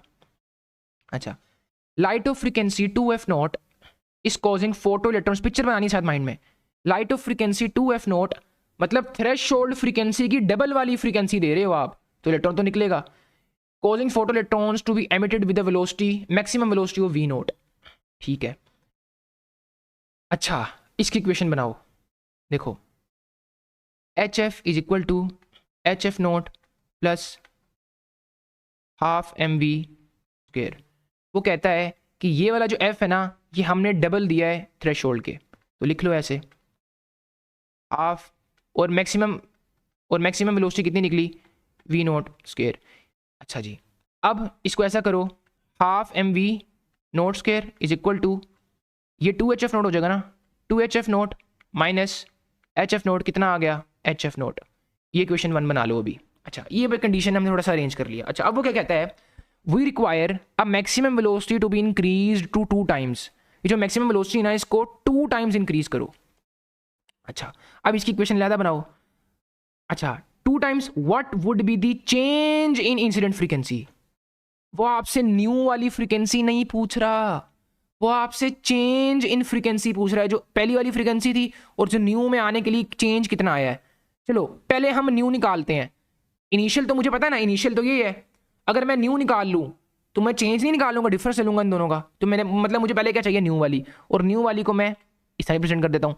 फोटोइलेक्ट्रिक इक्वेशन में दोबारा लगाता हूँ, photoelectric equation HF0 plus half m। अब यहां पर मैंने क्या लेना है, डबल, इंक्रीज टू 2 टाइम्स। जब मैं इसका स्क्वायर लूंगा तो 4 आ जाएगा, तो 4 सेपरेट लिख लो अब। अच्छा, अब मेरी बात सुननी है आपने गौर से। देखो मैंने ये निकालना है, मुझे ये पता लग गया, मुझे इनिशियल पता है, मैं चेंज निकाल लूंगा क्योंकि मैंने कंडीशन दे दी है उसको डबल करके वेलोसिटी। अच्छा, इसको ऐसा करो, HF0 मैंने अभी आपको बताया इसका आंसर, वो क्या आया है HF0, वो यहां पे डाल दो, 4 साथ मल्टीप्लाई कर दो, और ये साथ HF इस तरह। अब मैंने ये निकालना है, सिंपल सा तरीका, इसको क्या करो, ये 4HF0 और ये HF0 कितना हो गया, 5HF0, और ये F न्यू, ये H नीचे चल जाएगा, कट गया, 5F0। न्यू वाली मेरे पास ये है, और इनिशियल मेरे पास थी 2F0। 2F0 से 5F0 तक जाने के लिए मुझे 3F0 देना होगा ना, तो चेंज कितना आया 3F0 का, ये था आंसर। इक्वेशंस को अरेंज करने वाली ना गेम आनी चाहिए आपको, सिंपल स्टेप्स थे वो मैंने फॉलो किया, आंसर निकल आया। The force between the 2 charges separated by distance r is f। ठीक है, force when the distance between the same charges, उन्हीं चार्जेस के दरमियान जब डिस्टेंस हम इंक्रीज बाय 3r, ये चीज थी। पहला डिस्टेंस था 3r, अब ये उसने आपको न्यू डिस्टेंस नहीं दिया,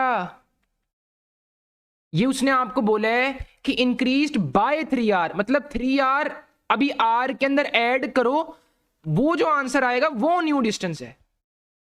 मतलब अब आपने कूलम्स लॉ में r की जगह 4 डालना था, तो फिर उसका स्क्वायर आना था 16, f बाय 16 आपका आंसर था। यहां से उसने आपको ट्रिक किया है, और आप ट्रिक कोई हो गए होंगे कोई नहीं हुए। अब आपने क्या आंसर लगाया होगा, यहां पे आपने कहा 3r है, 3 का स्क्वायर 9, f बाय 9 आंसर आ गया। ये बाय इंक्रीज बाय या डिक्रीज बाय, डिक्रीज होता तो यहां पे आप नेगेटिव लगा देते, और इंक्रीज 2 और डिक्रीज 2 में फर्क है। ये आपको न्यू वैल्यूज बताते हैं, न्यू वैल्यूज, ये आपको बोलते हैं कि पहली वाली वैल्यू में कुछ ऐड करो, कोई न्यू वैल्यू आएगी। 2 waves of same amplitude A superimposed to give a resultant wave of the same amplitude. What will be the phase difference between the two? देखो ये पॉसिबल है कि 2 वेव सुपर इम्पोज हों और एक हमें वेव मिले जिसका एम्पलीट्यूड भी उतना ही हो। ठीक है, एक स्पेसिफिक एंगल है, यहाँ से एक वेव आए और ये भी यहाँ से एक वेव आए, इन दोनों के दरमियान 120 डिग्री का एंगल होना, तो जो वेव बनती है उसका एम्पलीट्यूड भी उतना ही होता है जितना इसका था। तो ये 120 डिग्री, अब ये मैथमेटिकली भी निकल जाएगा इसमें, ये आप कहीं से भी सॉल्व मैं कर सकता हूँ, लेकिन आप ये खुद भी कहीं से देख सकते हैं इसकी कैलकुलेशन। बताना क्या मकसद था वो चीज़ समझो। ये देखो delta option, two waves can't superimpose to give a resultant wave of the same amplitude, amplitude is always doubled for the two. नहीं भाई, वेक्टर सम में सुपरपोजिशन की डेफिनेशन रीड करो, it is the vector sum of the both amplitudes. तो angle पे depend करेगा, ये angle की डिपेंडेंस आपको मैंने बतानी थी, एंगल की डिपेंडेंस, ये इंपॉर्टेंट चीज थी। अब वो आपके सामने एक फॉर्मूला होता है, बेसिक फॉर्मूला आपको कहीं से भी मिल जाएगा, वो गूगल से देख लें। अब वो जो एंगल डालोगे आपको सुपर इंपोज होकर जो नेट एम्पलीट्यूड आया है वो पता लग जाएगा। तो ये एंगल डिपेंडेंस का कॉन्सेप्ट आपको देना यहाँ पे जरूरी था। अच्छा जी, in the circuit shown voltmeter has infinite resistance, मतलब आइडियल वोल्ट मीटर है, मतलब अच्छे वाला वोल्ट मीटर है। What is the voltmeter reading? Voltmeter किसके इर्द गिर्द लगा है? इसके इर्द गिर्द लगा है ना, और ये इसके साथ पैरेलल में कनेक्ट है, मतलब जो वोल्ट मीटर रीडिंग दे रहा है ना वो इन दोनों का पोटेंशियल ड्रॉप है, क्योंकि दोनों पैरेलल में है। लेकिन अब देखो, अब सिंपल सी चीज़ है यहाँ पे, एक ये मैंने दिया है 20 वोल्ट। सबसे पहले करंट निकालो, टोटल करंट निकालने के लिए मुझे क्या करंट निकालना है ना, मुझे बैटरी का पोटेंशियल पता है 20, और इक्विवेलेंट रेजिस्टेंस निकालनी है मैंने। इक्विवेलेंट रेजिस्टेंस निकालूंगा मैं सबसे पहले। अच्छा, इसकी जब मैं निकालूंगा तो ये मेरे पास आ जाएगा 10 आ जाएगा ना, 20 डिवाइड बाई 2 n, 10 आ गया, 10 बाई 10 प्लस 20 30 आ गया, ये मेरे पास 30 ओम आ गया। इस 30 को मैं 20 के नीचे रख देता हूँ, 0.02 बाई 3 एम्पेयर्स मेरे पास क्या है आंसर। अच्छा, इसको अगर पॉइंट्स में लिखना है तो पॉइंट्स में भी लिख लो, सिंपल पॉइंट्स में लिख। अच्छा आप देखो, अब मेरी बात सुनो, इस 20 वोल्ट्स ने ना पूरे सर्किट में ड्रॉप होना है, तो सबसे पहले तो ये यहाँ पे ड्रॉप होगा। जो ड्रॉप हो गया, आप उस वैल्यू को इसमें से माइनस करोगे, वो यहां पर बचकर आ गई होगी, वो रिमेनिंग होगी, वो रिमेनिंग इनको मिल रही है। अब उस रिमेनिंग ने इन दोनों में ड्रॉप होना है, और इक्वल ड्रॉप होना है, उनके पैरेलल में है दोनों। अब मतलब हमें इस पर पोटेंशियल ड्रॉप चाहिए, तो हम 20 से माइनस कर देंगे, वो सिंपल करंट इसमें से जो गुजरेगा, करंट इसमें से ये वाला गुजरेगा ना, और उसकी रेजिस्टेंस, करंट कितना है 2/3, रेजिस्टेंस आपको पता है 20, 22 सर 40, 40 डिवाइड बाई 3। अब इसको हमें वैल्यू निकालनी पड़नी है 43। अच्छा जी, अब अगर मैं इसका आपको सिंपल तरीका बताऊं, 43 है ना, क्या करो, इसको लिखो 4 × 10⁻⁴ 3, 4 और 3 को सोल्व कर लो, 3 1 × 3 1.03। अब इसको 10⁻1 वाला यूज़ कर लो, तो ये आपके पास आ जाएगा कुछ समझ लें, ये आपके पास आ जाएगा -1 करना है, तो ये मेरे पास आएगा 13 आ जाएगा, मतलब 13 इस पर ड्रॉप हो गया। बचा कितना 7, इनको 7 मिल रहा है। अब 7 किसके करीब है ज़्यादा, ये बड़ी इंपॉर्टेंट चीज़ है। अच्छा, अब एक चीज़, अब यहाँ पर ना 2 ऑप्शन के सामने टाक रहा है आपका, एक ये वाला ऑप्शन टाक रहा है, एक ये वाला ऑप्शन टाक रहा है। अब यहाँ पर पता क्या चीज़ काम आएगी, जो आपने 4 डिवाइडेड बाई 3 किया है ना, इसको पूरा कैलकुलेट करो, 1.0, 3 3 are 9, 103। अब ये ना 1 पॉइंट कहाँ गया, 40 डिवाइडेड बाय कहाँ पे था मैं, V is equal to IR, current ये है, और रेजिस्टेंस कितनी है मेरे पास, ये ऊपर था मैं, सॉरी, हाँ ये 40 डिवाइड बाई 3, ये मेरे पास आंसर था। अच्छा, कितना आया है, ये मेरे पास आया 4 डिवाइड बाई 3 1.33, और ये ले जाऊंगा मैं 13.33। अब इसको 20 में से माइनस कर दो, इस तरह आपने करना था। ये 1 आया, तो ये आएगा 9 9 10 1 6 6 6.61। अब 6.61 जो है वो आपके पास क्या हुआ, सिंपल 6.61 बच गया आपके पास, तो ये किसके करीब आ रहा है आंसर। तो अब इस तरह की जब चीज़ हो जाए ना, तो फिर आपने वो जो अप्रोक्सीमेशन ले रहे थे ना, थोड़ा सा और करीब जाना है, आपने अनसर्टेनिटी से दूर जाना है। तो एक यहाँ पे कुछ बच्चों ने यहाँ पर अपनी वीकनेस देख लेनी है कि ये वाली चीज़ है कि साथ सब कुछ लिखी जाओ, या आज अपनी वीकनेस बनाओ सारी, इन पर वर्क करो जो रिमेनिंग डेज हैं। A cell supplies a current of 0.8 amperes through a 4 ohms coil and a current of 0.5 amperes through a 10 ohms coil. वो कहता है कि एक सेल है, वो ये दो केसेस हैं, मैं दो केसेस ना अलग अलग कर देता हूँ. एक केस ये है और एक केस ये है. वो कहता है कि एक केस में क्या है कि 4 ओम के लिए 0.8 एम्पेयर है. दूसरा केस ये है कि 10 ओम्स के लिए 10 ओम रजिस्टर के लिए 0.5 एम्पेयर्स है. इस सेल की ईएमएफ क्या है, इस सेल की इंटरनल रेजिस्टेंस क्या है. यार सिंपल, दोनों केसेस के लिए अपनी अपनी इक्वेशन बनाओ. ये वाली, ये तो आपको पता है ना, ये तो आपको पता है. अच्छा, अब उसने यहाँ पे एक्सटर्नल रेजिस्टेंस दी हुई है तो हम इसको खोल के लिखेंगे.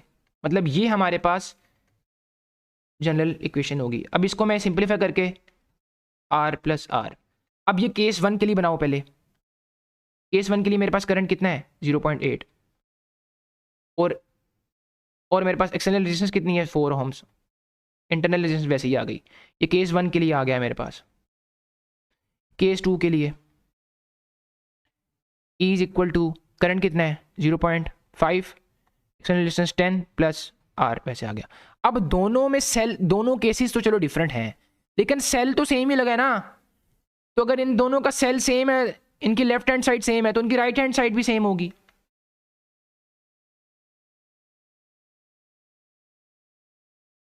अच्छा, 0.8 को 4 से मल्टीप्लाई करो. इसको आप दिमाग में भी कर सकते हो, इसको आप सॉल्व करके भी कर सकते हो. इसको अगर करूँगा तो 3.2 आएगा. 0.8 साथ सिंपल 0.8 आ जाएगा. इसी तरह जब मैं 0.5 को 10 के साथ मल्टीप्लाई करूँगा तो बिल्कुल 10 का आधा हो जाएगा 5 और प्लस 0.5 R. ये वाला और ये वाला इनको साथ में लिख लो और ये 5 माइनस 3.2 आ गया. अच्छा, अब ये इसमें से बच जाएगा 0.3 R और ये इसमें से जब जाएगा ये आ जाएगा 1.8. अब R is equal to 1.8 divide by 0.3. इसका सिंपल तरीका ये है कि इसको 18 डिवाइड बाई 3 लिख लो. पॉइंट इधर ले जाओ, पॉइंट इधर ले जाओ, कट देंगे पावर. 10 पर माइनस 1, 10 पर माइनस 1 कट जाएगा. तो ये मेरे पास 5 15, 3 6 18. इंटरनल रेजिस्टेंस मेरे पास कितनी आ गई 6 ओम्स. अब यहाँ पे सबसे पहले देखो कि इंटरनल रेजिस्टेंस यहाँ पे 6 ओम्स कहाँ पे दी हुई है, सिर्फ यहाँ पे दी हुई है. यहाँ से आपके पास करेक्ट ऑप्शन पता लग गया. लेकिन आपने अब ईएमएफ निकालनी है. आप सिंपल क्या करो, जो हमने केस 1 केस 2 की क्वेश्चंस बनाई है ना, यहाँ पे इंटरनल रेजिस्टेंस की वैल्यू पुट कर दो. तो कितनी आई है 6 ओम्स. तो आप 6 करोगे 16 आ जाएगा. 16 को जब आप 2 से डिवाइड कर दोगे तो ये 8 वोल्ट्स आ जाएगा. तो इस तरह आप ये वाले सवाल भी हल कर लोगे. मतलब ये जिस तरह के सवाल आए ना तो उसमें बैटरी सेम है तो आप इक्वेशंस को कंपेयर कर लोगे. A car is traveling at 15 metre पर second. How far it will travel in 1 hour. अच्छा, एक सेकंड में, अच्छा एक आवर में सबसे पहले मुझे बताओ एक आवर में कितने सेकंड्स होते हैं. सबसे पहली चीज़ तो ये है, कार ट्रेवल कर रही है 15 मीटर्स पर सेकंड. एक आवर में हमारे पास होते हैं 3600 सेकंड. अगर एक सेकंड में वो 15 मीटर जा रही है तो 3600 सेकंड्स में वो 15 मल्टीप्लाई 3600 मीटर्स जाएगी. ऐसे ही है, ठीक हो गया. अब आपने क्या करना है, ये जो आंसर आएगा आपने उसको 1000 से डिवाइड करना है. क्यों? किलोमीटर्स में करने के लिए. ये 2 कटा, 5 3 जार, 5 2 जार, अब 2 1 जार, 2 1 8 जार, 18 3 जार कितना होता है 3 जार 24, 3 54 किलोमीटर्स. मतलब ये आंसर है. लेकिन ये बोथ बी एंड सी भी दिया हुआ है. तो अब आप थोड़ी सी कन्वर्जन याद रख लो. गलत हो गया है, अब ये कन्वर्जन याद रख लो. माइल्स की आपको कम से कम कन्वर्जन आनी चाहिए. 1 mile is equal to 1.6 kilometres. अब अगर 1 माइल 1.6 किलोमीटर के इक्वल है तो 1 किलोमीटर किसके इक्वल होगा. कंपैरिजन में रिड्यूस कर रहा हूँ मैं. 1/1.6 और 54 किलोमीटर मतलब 54 डिवाइड बाई 1.6. अब इसको सिंपल सा तरीका ये है कि 54 16 लिखो, 10 पर -1 ऊपर ले जाओ 10 आ जाएगा. अच्छा, अब 2 8 जार 2 इस तरह आ जाएगा, 2 4 जार 2 5 जार. अच्छा, अब 5 डिवाइड बाई 4 कर लो और 1 जार 4 और 1.2 को 27 से मल्टीप्लाई कर दो. तो ये 27 को 1.2 से जब मल्टीप्लाई करोगे 0 7 2 जार 14 और 5 0.7203 32.40 करीब करीब है ना, आंसर आ गया. A feather is dropped from the top of the hill of height 50 meters. The feather falls from rest and the air resistance is assumed to be 0. What time is taken by the feather to fall the last 10 meters to the ground? देखो वो आपसे क्या पूछ रहा है, अब इसको आपने समझना है. ये तब आपको चीज़ आएगी जब आप पिक्चर बनाओगे, तभी मैं आपको हर क्वेश्चन में एम्फसाइज कर रहा हूँ साथ साथ पिक्चर बनाओ माइंड में अपनी. This is the reason. ये अब आपके पास एक ग्राउंड है, ये आपके पास 50 मीटर्स की हाइट से एक आपने फेदर ड्रॉप किया. वो कहता है कि ये जो लास्ट 10 मीटर्स है ना, इसमें इसको टाइम कितना लगा है. तो मुझे सिंपल सिर्फ ये बताओ कि पहले मैं अगर पूरे 50 मीटर का टाइम निकालूं और फिर 40 मीटर का टाइम निकालूं और जो दोनों टाइम आए हैं उनमें से माइनस करके तो मेरे पास ये वाला टाइम नहीं आ जाएगा. समझ गए ना किस तरह करना है सवाल. अच्छा, तो मतलब पहले मुझे पता होना चाहिए कि 50 मीटर ड्रॉप होने के लिए कितना टाइम लगेगा. अच्छा जी, अब सुनो मेरी बात. VF is equal to VI plus AT. Feather is dropped from the top of the hill of height 50 meters. The feather falls from rest and air resistance is assumed to be 0. What time is taken by the feather to fall the last 10 meters to the ground? थोड़ा सा मैं आपको question को जरा explain करूं. Feather आपने 50 metres पे रखा, उसको छोड़ा आपने फ्रॉम रेस्ट, एयर रेजिस्टेंस 0 है. What time is taken by the feather to fall the last 10 metres to the ground. अच्छा, तो मतलब वही तरीका जो मैंने आपको बताया, इसको जिस तरह से सॉल्व करना है. अब मेरे पास इक्वेशंस ऑफ मोशन लिखनी है आपने पहले. एक होता है मेरे पास S is equal to VIT plus 1/2 AT square. ये सबसे परफेक्ट वर्क करेगी. यहाँ पे इनिशियल वेलोसिटी 0 है, ये वाला 0 हो जाएगा. तो मेरे पास कितना बच गया, सिर्फ ये डाल दो 1/2 GT स्क्वायर. मैंने टाइम निकालना है. अच्छा, अब पहले मैं निकाल लूँगा, इसको टाइम की फॉर्म में अरेंज करूँ तो ये मेरे पास आएगा 2S/G और ये आ जाएगा √2S/G. अब ये आप निकालो 50 के लिए पहले और फिर निकालो 40 के लिए. इसमें मेरे पास आ जाएगा 2 × 50 / 10. ये आएगा मेरे पास 10 √10. अच्छा, अब UHS में काफ़ी, अब ये देखो वैल्यूज़ कितनी करीब करीब हैं. मतलब आपने पावर्स की गेम भी खेलनी है, वैल्यूज़ करीब. UHS में ना इस तरह के सवाल आते हैं और मुझे गारंटीड बात है वो आपको 2023 में भी कुछ इस तरह का सवाल देगा. इसमें वैल्यूज़ करीब करीब होंगी और आपने मैथमेटिकली निकालना होगा. ये सीखो अब, ये सीखो अब. अच्छा, अब 40 के लिए क्या करो, 2 × 40 10. ये कटा तो ये मेरे पास आ गया √8. अच्छा, अब आपने ना करीब करीब वैल्यूज़ ढूंढनी है ताकि हम ये वाली अनसर्टेनिटी से बचें. 3 3 होता है 9, तो 10 को करने के लिए कुछ मैं ज़्यादा वैल्यू करूंगा. तो 3.1 को अगर मैं 3.1 से मल्टीप्लाई करूं तो ये मेरे पास आता है 1339. ये कितना आता है 16 और ये 9.61 आ रहा है. नहीं, 3.2 को 3.2 से करो. 2 × 4 2 × 6 3 2 6 9. अब इसको करो, ये मेरे पास कुछ, अब देखो, अब ये देखो यहाँ पे मेरे पास आंसर क्या आया 9.61, जो कि 0.4 कम था. ये 0.2 कम है 10 से, तो मैं इसको प्रेफर करूंगा 3.2 को. मैंने करीब करीब जाना है ना इस वजह से, तो मैं 3.2 लिख देता हूँ. अब 8 की बारी. 2 2 2 2 4 3 3 9. अब मैं अगर 2.8 को मल्टीप्लाई करता हूँ, 8 8 64, 8 2 16 18, 2 4 5 4 2 7 7.44. नहीं, थोड़ा सा मैं बढ़ा सकता हूँ इसको, 2.9 करूँ अगर मैं. 8 9 2 18 26 9 2 18 1 4 5 1 3 8 8.41. अब ये ज़रा करीब है, 41 है, ये 0.44 है, तो ये 8 से करीब है ज़रा. तो मैं 2.9 ले लेता हूँ. चलो 2.9 ले लेता हूँ. अब 3.2 को 2.9 माइनस कर दो, ये 2 आ गया, ये 12 आ गया, ये आ गया 3, ये आ गया 0.3। क्या मेरे पास बन रहा है करेक्ट, बताओ करीब करीब कौन सा है? 0.34 लिख सकता हूँ मैं, लिख सकता हूँ। ये यूएचएस आपको सवाल देगा, ये मैं आपको गारंटेड कह सकता हूँ। 2023 में भी आया, 2022 में भी आया।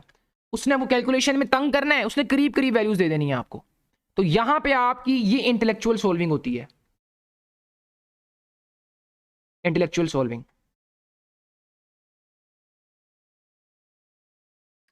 A projectile is thrown with an angle of 45 degree with the horizontal. As the projectile just goes up, it starts confronts a sudden horizontal wind from back. How will you relate the time of ascent and time of descent? अगर wind ना हो, अच्छा देखो वो कहता है ये आपने बॉल को फेंका 45 डिग्री के एंगल से, जैसी बॉल ऊपर गई विंड आई यहां से। अगर यहां पर विंड है तो क्या यहां पर विंड नहीं होगी? वो तो सिर्फ हवा का झोंका आया, मतलब एयर रेजिस्टेंस एग्जिस्ट कर रही है। यहां से पता लग गया कि एयर रेजिस्टेंस है। अच्छा अब आपको पता है कि ऊपर जाते हुए एक्सेलरेशन जो होती है वो ग्रेटर देन जी होती है, बॉल जल्दी रुकती है, रिटार्डेशन जल्दी होती है, तो टाइम ऑफ एसेंट क्या होता है? कम होता है। और आते हुए वो नीचे आ रही है, एयर रेजिस्टेंस को आने नहीं दे रही, तो टाइम ऑफ डेसेंट ज्यादा हो जाता है। अब एयर रेजिस्टेंस में आपने ये कंपेयर करना था, लेकिन अगर एयर रेजिस्टेंस ना होती तो ये दोनों इक्वल होते, लेकिन अब है ना, तो अब टाइम ऑफ एसेंट लेस है किससे? टाइम ऑफ डेसेंट से। तो मेरे पास जो बीटा ऑप्शन था ये करेक्ट था। यहां से आपने पिक करना था कि अगर विंड पीछे से आ रही है तो यहां पर हवा एग्जिस्ट नहीं करेगी, तो ऊपर जाने का नीचे आने वाले टाइम पे इफेक्ट आएगा उसका। A car starts from rest with acquiring uniform acceleration.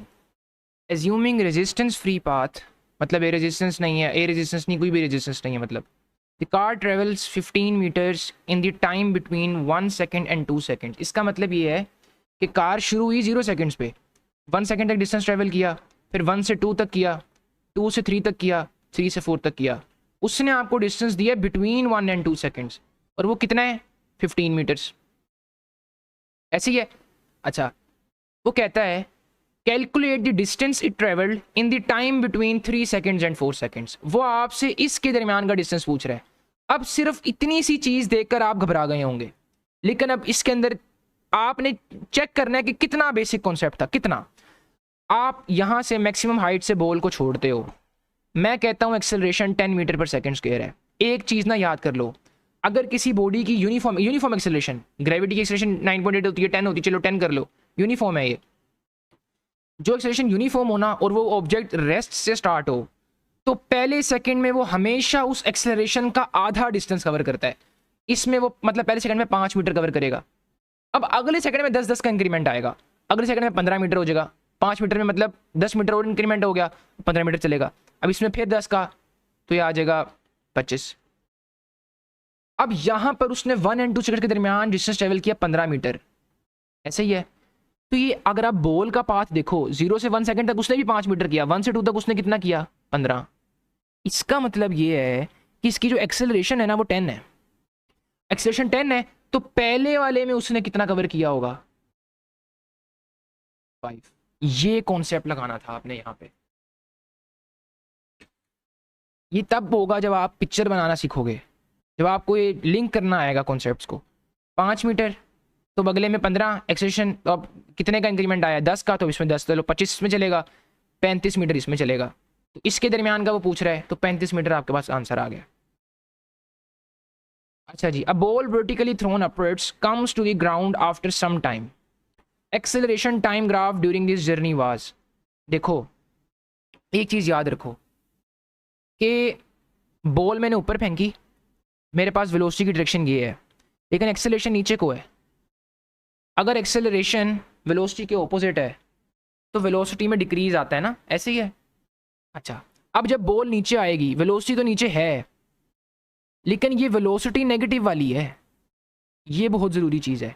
और इसके साथ भी नेगेटिव आएगा, क्यों? क्योंकि वो वेलोसिटी के ऑपोजिट है, तो नेगेटिव है, ये एक्सेलरेशन भी मेरे पास नेगेटिव में आएगी। ये चीज़ आपने याद रखनी थी, साइन कन्वेंशंस नहीं भूलनी आपने। अब ये इसकी थोड़ी डिटेल में जाऊंगा ना आपको ज़रा थोड़ा सा और मजीद लॉजिकली, तो वो मैं आप क्या करूंगा, मैं आपको ग्राफ्स की एक ई बुक सेंड कर दूंगा।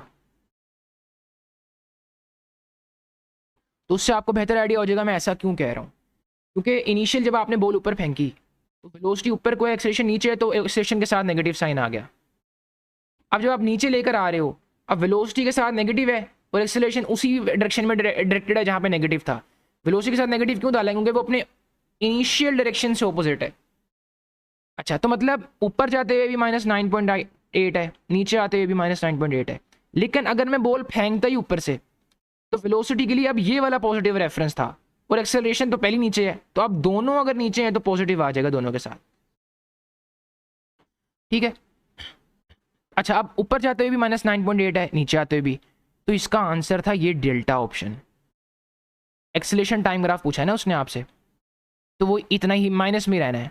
अब कुछ लोगों ने ये लगा दिया होगा कि ऊपर जाते ये वाइल मूविंग अपवर्ड्स -9.8, नीचे आते हुए पॉजिटिव। नहीं, ये गलती की है आपने। An object is projected with velocity 40 metre पर second at an angle of 45 degree. ये एक ऑब्जेक्ट को फेंकता है, बॉल ले लो 45 डिग्री के एंगल से, और उसकी वेलोसिटी उसने क्या दी है इनिशियल 40 मीटर्स पर सेकेंड।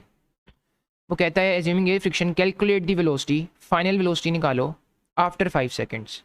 उसने आपको साथ टाइम भी मेंशन कर दिया। अच्छा, मुझे ये बताओ कि फाइनल वेलोसिटी निकालने का आपको, फाइनल वेलोसिटी चलो सपोज करो कुछ यहाँ पे था, उसका हॉरिजॉन्टल कंपोनेंट भी होगा, वर्टिकल कंपोनेंट भी होगा, मतलब वी एफ एक्स का square plus V F Y का स्क्वायर। अच्छा, वी एफ एक्स तो वो नहीं होगा जितना वी आई एक्स था, तो वी आई एक्स निकालना हो मैंने तो वी आई कोस थीटा ये वाला फॉर्मूला लगाऊंगा। तो वी आई कितना है 40, एंगल कितना है कोस 45, 1/√2, तो ये √2 आ जाएगा ऐसे मेरे पास आंसर। ठीक हो गया। और √2 जो मेरे पास आएगा 1/√2 मेरे पास 1.4 आ जाएगा। और जब इसको मैं जब सॉल्व करूँगा, इसको भी 40 ओवर √2 रहने दो ताकि हमें आगे सिंप्लीफिकेशन हो। अच्छा, अब ये मेरे पास आ गया 40 ओवर √2 का स्क्वायर। अब वी एफ वाई निकालना है। इसका सिंपल तरीका है, V F is equal to V I, अब ऊपर को जाना है प्रोजेक्टाइल तो माइनस जी लगाएंगे हम। अब वी एफ वाई निकालना है तो वी आई वाई लो। ठीक है। अच्छा, अब V F Y V I Y भी निकालो, वी आई वाई भी निकाल सकते हो, V I sine theta, V I कितना है 40, साइन 45 1/√2, ये भी उतना ही आ गया। अच्छा, V F Y is equal to V I Y कितना आया है 40 ओवर √2 माइनस 10 मल्टीप्लाई 5 सेकेंड्स 50, ये आ गया आपके पास। ठीक है। अच्छा, अब इसको वैसे अगर आप एलसीएम लो तो ज़्यादा आसानी हो जाएगी। √2 ये 40 माइनस 50 √2 आ गया। ठीक है।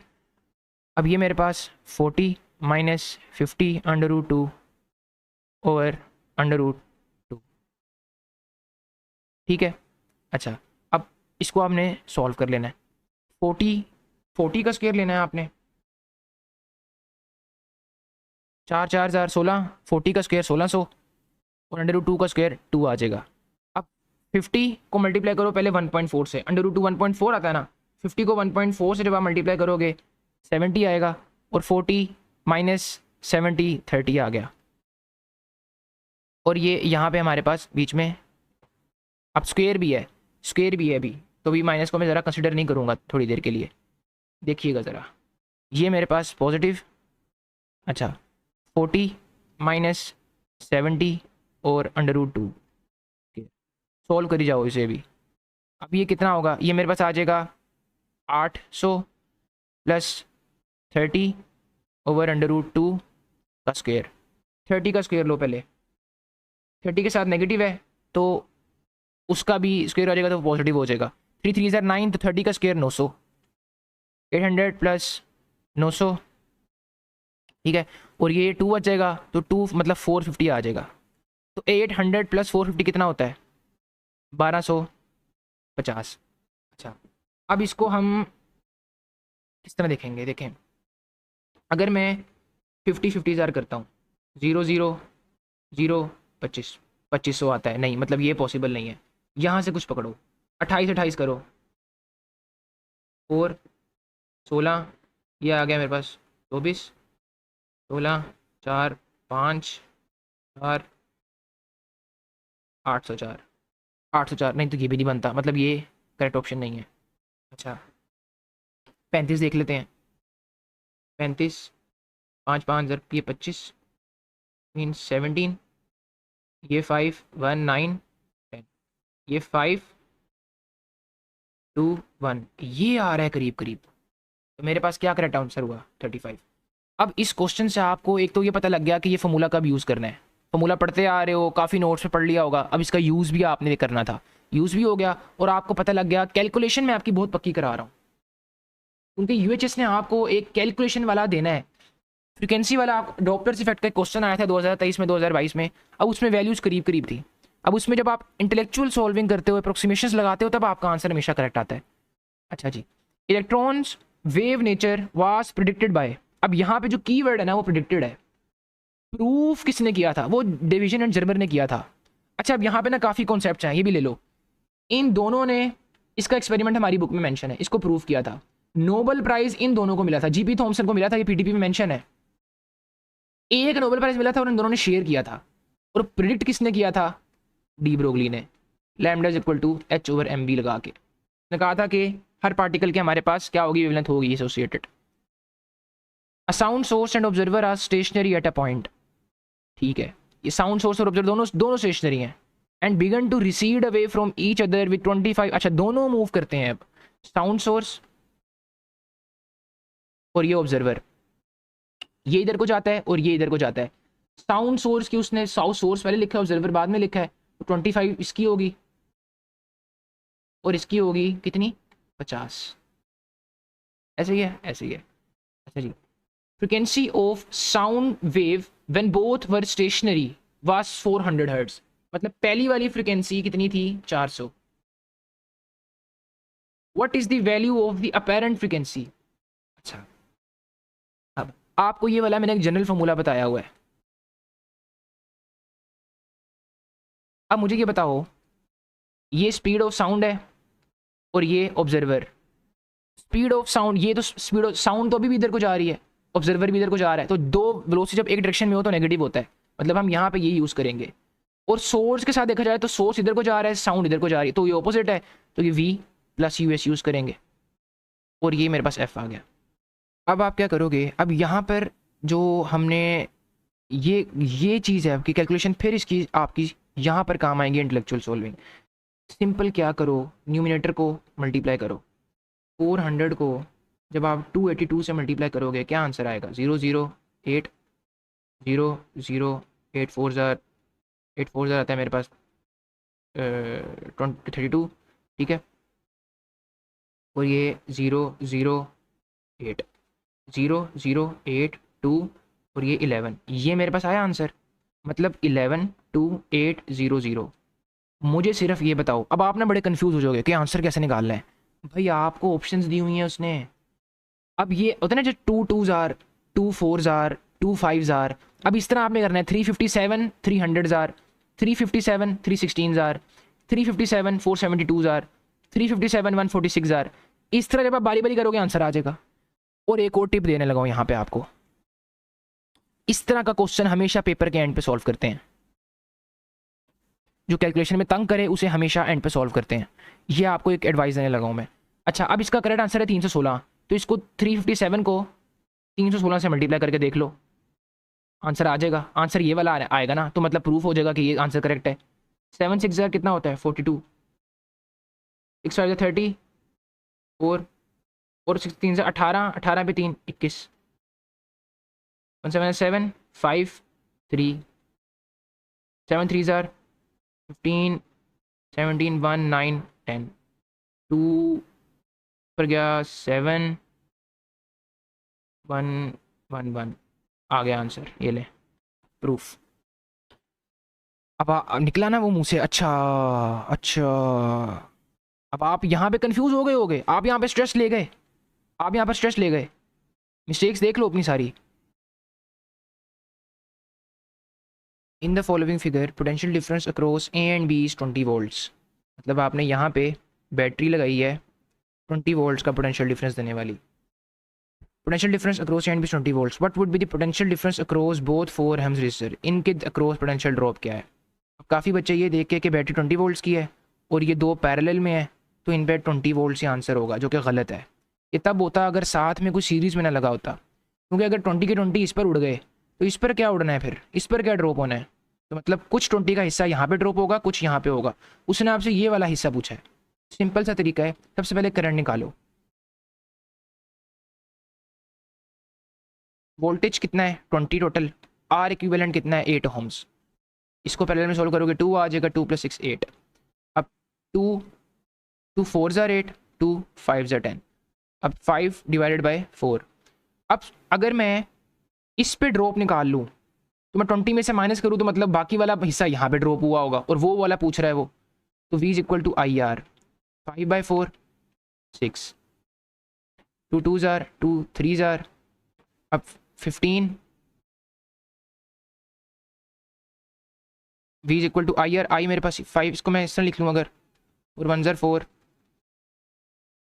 2 10 ज़ार 20 था यहाँ पे। मैं भी कहूँ कुछ मिस्टेक कर रहा हूँ मैं। 10 डिवाइड बाई 4 ये कितना आएगा, ये 2.5 एम्पेयर आ जाएगा। ठीक है। अच्छा अब ये यहाँ पे डालो 10 डिवाइडेड बाई 4 मल्टीप्लाई बाय 6 ओम। 2 ज़ार 2 3 ज़ार 2 1 ज़ार 2 5 ज़ार 5 3 ज़ार 15। मतलब 15 वोल्ट्स यहाँ पे उड़ गए, तो बाकी 5 कहाँ पे उड़े होंगे, इन दोनों पर उड़े होंगे। तो मेरे पास करेक्ट आंसर इसका क्या आ जाएगा, 5 वोल्ट्स।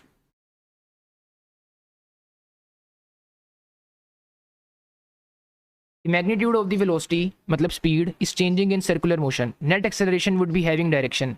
देखो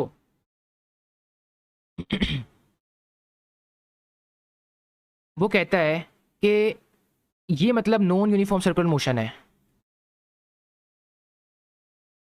always away from the centre of the circle along the position vector. गलत। उसने नेट एक्सेलरेशन पूछा है। याद रखो जो टेंजेंशियल एक्सेलरेशन और सेंट्रीपिटल एक्सेलरेशन है ना, ये दोनों कंपोनेंट्स हैं किसके, नेट एक्सेलरेशन के। ये मेरे पास ऑब्जेक्ट है, ये अगर इसकी सपोज करो ये इसकी नेट एक्सेलरेशन है, ये टेंजेंशियल एक्सेलरेशन है और ये सेंट्रीपिटल एक्सेलरेशन है। तो नेट एक्सेलरेशन की डायरेक्शन ये है, ठीक है ना। तो ये वो पूछ रहा है net acceleration would be having direction never towards the centre of the circle. Towards हो सकती है भला, टुवर्ड्स दी सेंटर तब होती अगर टेंजेंशियल एक्सेलरेशन का कंपोनेंट 0 होता, तो वो सारा का सारा वेक्टर इधर ही बन रहा होता। और वो कब होता है, यूनिफॉर्म सर्कुलर मोशन में। ये टेक्निकल पॉइंट था। अब उसने आपको नॉन यूज से पूछा, अब आप समझेंगे कि सारा देखे ना, नेट एक्सेलरेशन सेंट्रीपिटल एक्सेलरेशन के इक्वल सारी की सारी तब होती है अगर टेंजेंशियल एक्सेलरेशन 0 हो। लेकिन अब टेंजेंशियल एक्सेलरेशन है तो मतलब अब टुवर्ड्स द सेंटर नहीं हो सकता नेट एक्सेलरेशन। हाँ सेंट्रीपिटल एक्सेलरेशन अभी भी टुवर्ड्स द सेंटर है। उसने आपसे नेट एक्सेलरेशन पूछा, ये कीवर्ड था। अब यहाँ पे आपको कॉन्सेप्ट क्या देना था मैंने, कि ये दोनों कंपोनेंट्स हैं किसके, नेट एक्सेलरेशन के। यूनिफॉर्म सर्कुलर मोशन में ये नहीं होता तो सारा का सारा सेंट्रीपिटल बन जाता है। अब दोनों हैं तो अब ये चीज आपको मैंने यहाँ पे सिखाना मकसद था। 1 रेडियन इज एनालोगस टू। अब ये आर्क ऑफ द मिनट्स और आर्क ऑफ द सेकंड्स का कॉन्सेप्ट है, ठीक है। ये यूएचएस में भी क्वेश्चन आया हुआ है। देखो अब ये आपको पता होना चाहिए कि जो 1 डिग्री है ना, ये 60 आर्क मिनट्स के इक्वल है। यही हम यूज़ क्यों करते हैं, हम पॉइंट्स वाले डिग्रीज को ना बड़ी बड़ी वैल्यूज में लिखते हैं ताकि हमें पॉइंट में ना जाना पड़े। तो 57.3 है, 57 को मैं 57 डिग्री रहने दूँ और 0.3 को 0.3 को मैं आर्क ऑफ द मिनट्स में कन्वर्ट कर दूँ, हो सकता है ना। 1 डिग्री अगर मेरे पास 60 आर्क मिनट्स के इक्वल है, आर्क मिनट को हम रिप्रेजेंट करते हैं एक ऊपर ऐसे डालते हैं, और आर्क सेकंड को करते हैं 2 से। 0.3 डिग्री के लिए करोगे तो दोनों साइड से मल्टीप्लाई कर दो।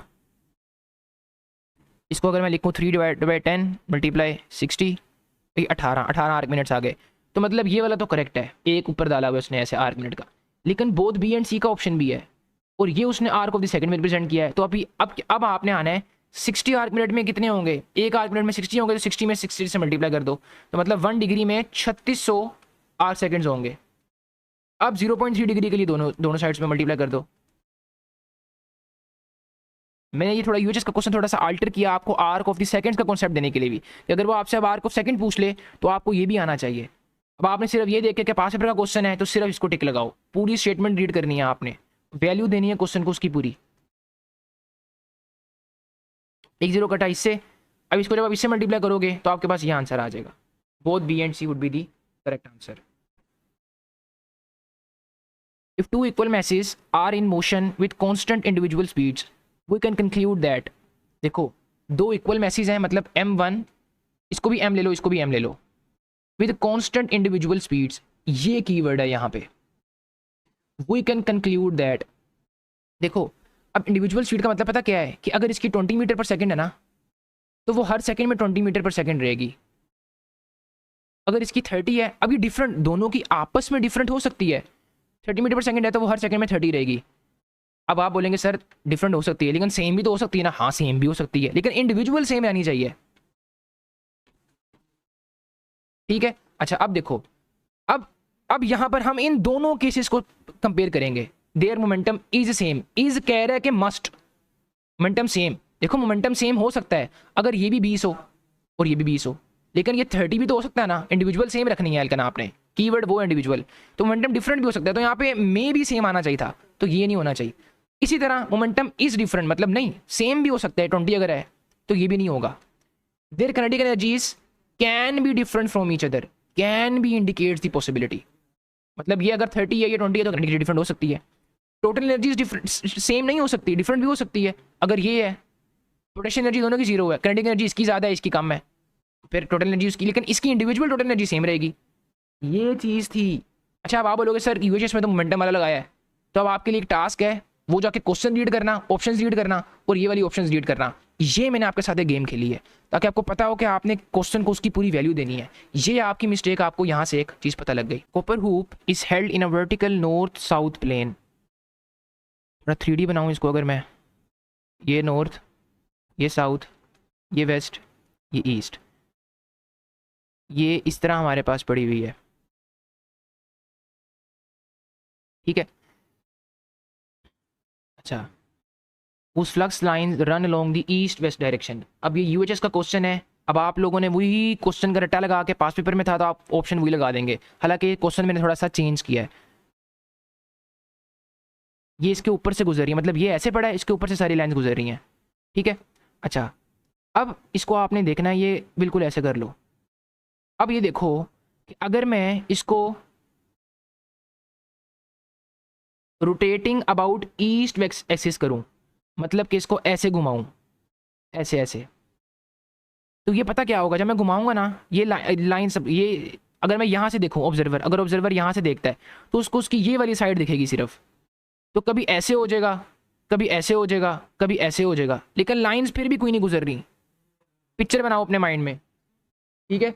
अब क्या करो, अब आपने rotating about north south axis करना है। अब जब आप इसको घुमाओगे ना, मतलब ये थोड़ा ऐसे घूमेगा, अब इसकी ये वाली सरफेस ऐसे जाएगी उधर को। अब आप यहाँ से देखोगे, यहाँ से देखोगे ना, अब अला क्या होगा, पहले ऐसे था आपको ये वाली सरफेस दिख रही थी सिर्फ, लेकिन अब आप देखोगे तो ये थोड़ी सा ये इस तरह बन गया, फिर ऐसे पूरी पूरी लूप दिखेगी, फिर दोबारा कम होगी, फिर दोबारा ऐसे आ जाएगी। पिक्चर बनानी है माइंड में। तो rotating about north south axis यहाँ पे हमारे पास क्या होगा, करेक्ट होगा।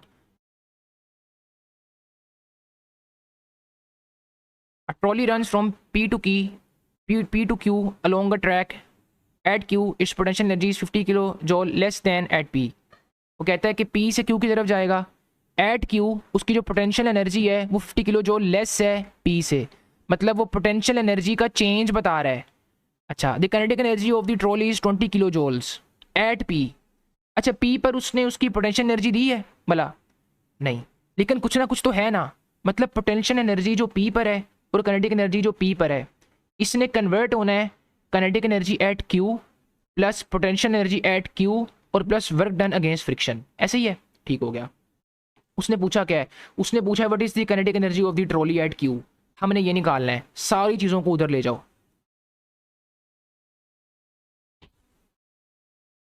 ये आ जाएगा माइनस और ये minus.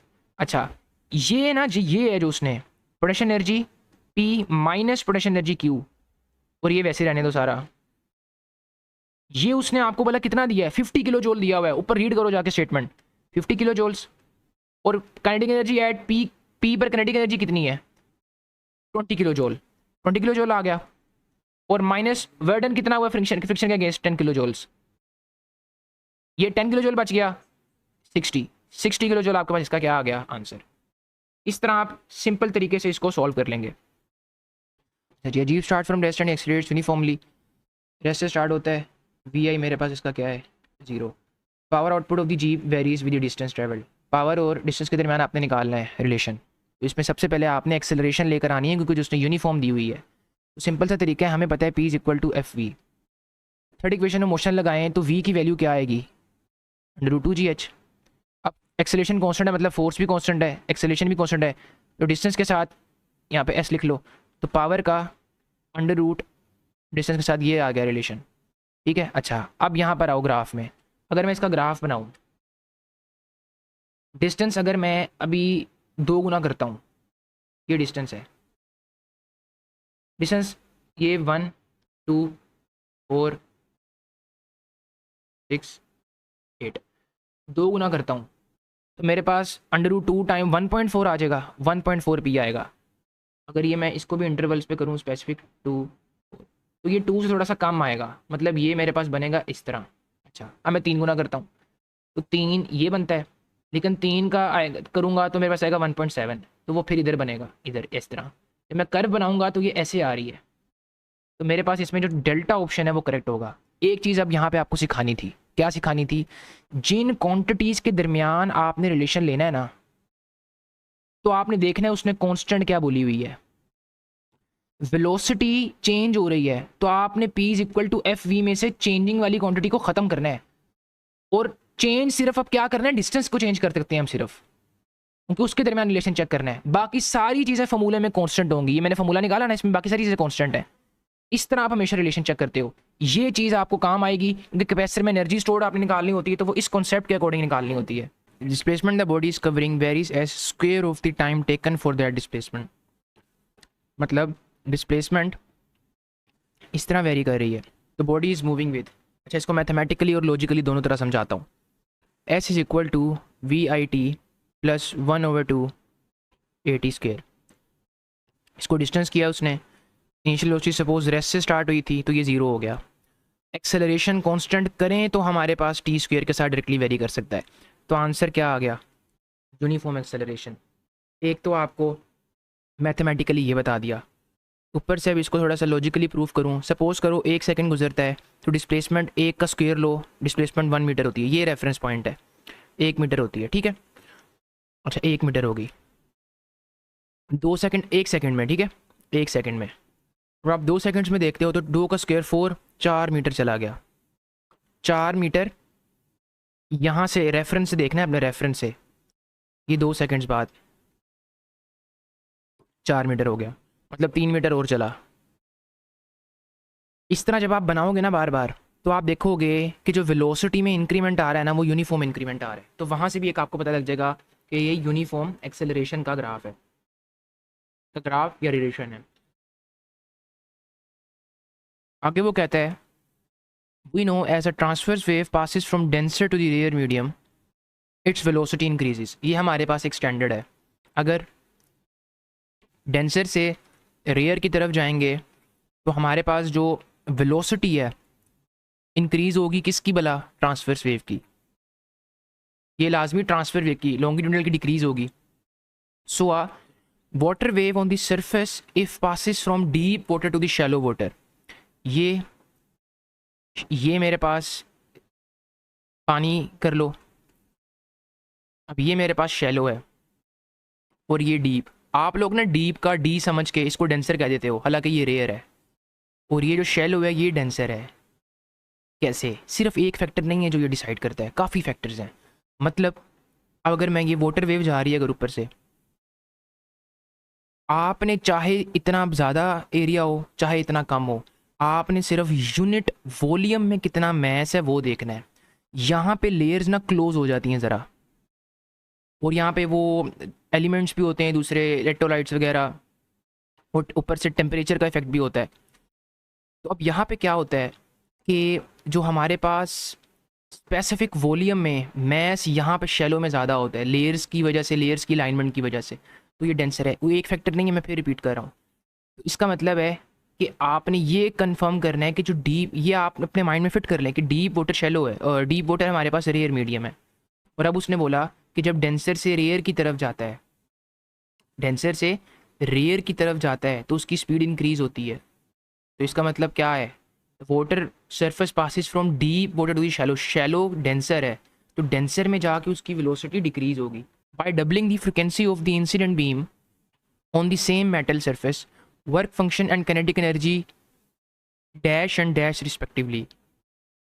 Assuming incident beam has frequency already greater than the threshold frequency। ठीक हो गया। ये मेरे पास अगर एक मेटल है, मैं पहले इसे F देता हूँ और यहाँ से मेरे पास काइनेटिक एनर्जी मैक्स निकलती है और कुछ ना कुछ यहाँ पे वर्क फंक्शन हुआ होगा। अब वो कहता है कि इस फ्रीक्वेंसी को डबल करो, तो काइनेटिक एनर्जी क्या डबल होगी या मोर देन डबल होगी? इसका सिंपल तरीका ये है, फोटोटिक इक्वेशन निकलो प्लस काइनेटिक एनर्जी मैक्स। अगर आप फ्रीक्वेंसी डबल करते हो तो ये 2HF, वर्क फंक्शन तो अभी भी वो रहना है ना, वो मेटल पे डिपेंड करता है। चाहे मैं इधर 10 जूल वाली बीम दूँ चाहे 20 जूल वाली बीम दूँ, इसका वर्क फंक्शन अगर 3 जूल है तो इधर भी 3 जूल होगा, अभी भी 3 जूल खर्च होगा। तो क्या होगा, यहाँ पे 7 जूल का इलेक्ट्रॉन निकलेगा, यहाँ पर 17 जूल का इलेक्ट्रॉन निकलेगा, काइनेटिक एनर्जी में आएगा। अच्छा, अब यहाँ से हिसाब लगाओ कि मेरे पास ये जो इंसिडेंट एनर्जी है ये डबल हो गई, वर्क फंक्शन उतना ही है। पहले मेरे पास क्या था, 1 इज इक्वल टू 0.5 प्लस 0.5, तभी 1 के इक्वल आएगा ना, दोनों साइड्स इक्वल करनी होती हैं। अब मैंने डबल कर दिया तो अब ये 0.5 ही रहना है वर्क फंक्शन, तो अब इसको 1.5 होना पड़ेगा 2 के इक्वल होने के लिए, तभी ये ऐड होकर 0.2 होगा ना पूरा। तो ये 0.5 का डबल 1 होता है, लेकिन ये 1.5 पे गया है तो मोर देन डबल हुआ है। तभी हम कह रहे हैं कि जो वर्क फंक्शन है वो रिमेन सेम होगा और जो हमारे पास मैक्सिमम काइनेटिक एनर्जी है वो मोर देन डबल होगी। यहाँ से आपको ये आइडिया भी हो गया होगा। अच्छा, अब वो कहता है which of the following statement is not logical. इसमें से कौन सी स्टेटमेंट गलत है? मतलब maximum kinetic energy of the electron emitted depends upon the frequency of the incident beam. अभी मैंने ऊपर बताया डिपेंड करेगी, मोर देन डबल नहीं हुई, बताओ मुझे, हुई ना? तो मतलब ये तो करेक्ट है, ये हमारे पास लॉजिकल है। Work function depends upon the nature of the material, बिल्कुल लॉजिकल है। किसी मेटल का कोई वर्क फंक्शन होगा, कोई कितने खाएगा एनर्जी, कोई इतनी खाएगा एनर्जी, कोई इतनी खाएगा। Stopping potential depends upon the maximum kinetic energy of the electron, maximum kinetic energy depends upon the stopping potential. ये दोनों एक दूसरे के ऑपोजिट है, इनमें से जो करेक्ट है वो ये है। देखो, स्टॉपिंग पोटेंशियल वो है जो मैक्सिमम काइनेटिक एनर्जी वाले इलेक्ट्रॉन को रोके, तो पहले मैक्सिमम काइनेटिक एनर्जी वाला इलेक्ट्रॉन बनेगा ना, फिर अब अच्छा देखो, अब मैं आपको यहाँ से समझाता हूँ। ये मेरे पास इलेक्ट्रॉन आया, इसके पास 20 जूल्स एनर्जी है, इसको कोई स्टॉपिंग पोटेंशियल रोका, अब ये 40 जूल्स करता हूँ मैं, तो अब स्टॉपिंग पोटेंशियल मुझे ज़्यादा करना पड़ेगा ताकि मैं इसको रोकूं, ठीक है ना? तो जो स्टॉपिंग पोटेंशियल है वो इस पे डिपेंड कर रहा है, काइनेटिक एनर्जी तो इंसिडेंट बीम पे डिपेंड कर रही है, ठीक है ना? अच्छा, मैं यहाँ से जो मर्जी कर दूँ, स्टॉपिंग पोटेंशियल जितनी मर्जी बैटरी रिवर्स पोटेंशियल बढ़ा दूँ, भाई एनर्जी तो वही बचनी है ना जो वर्क फंक्शन के बाद बच गई है सिर्फ। तो यहाँ से आपने समझना था कि ये वाला जो स्टेटमेंट है ये गलत है।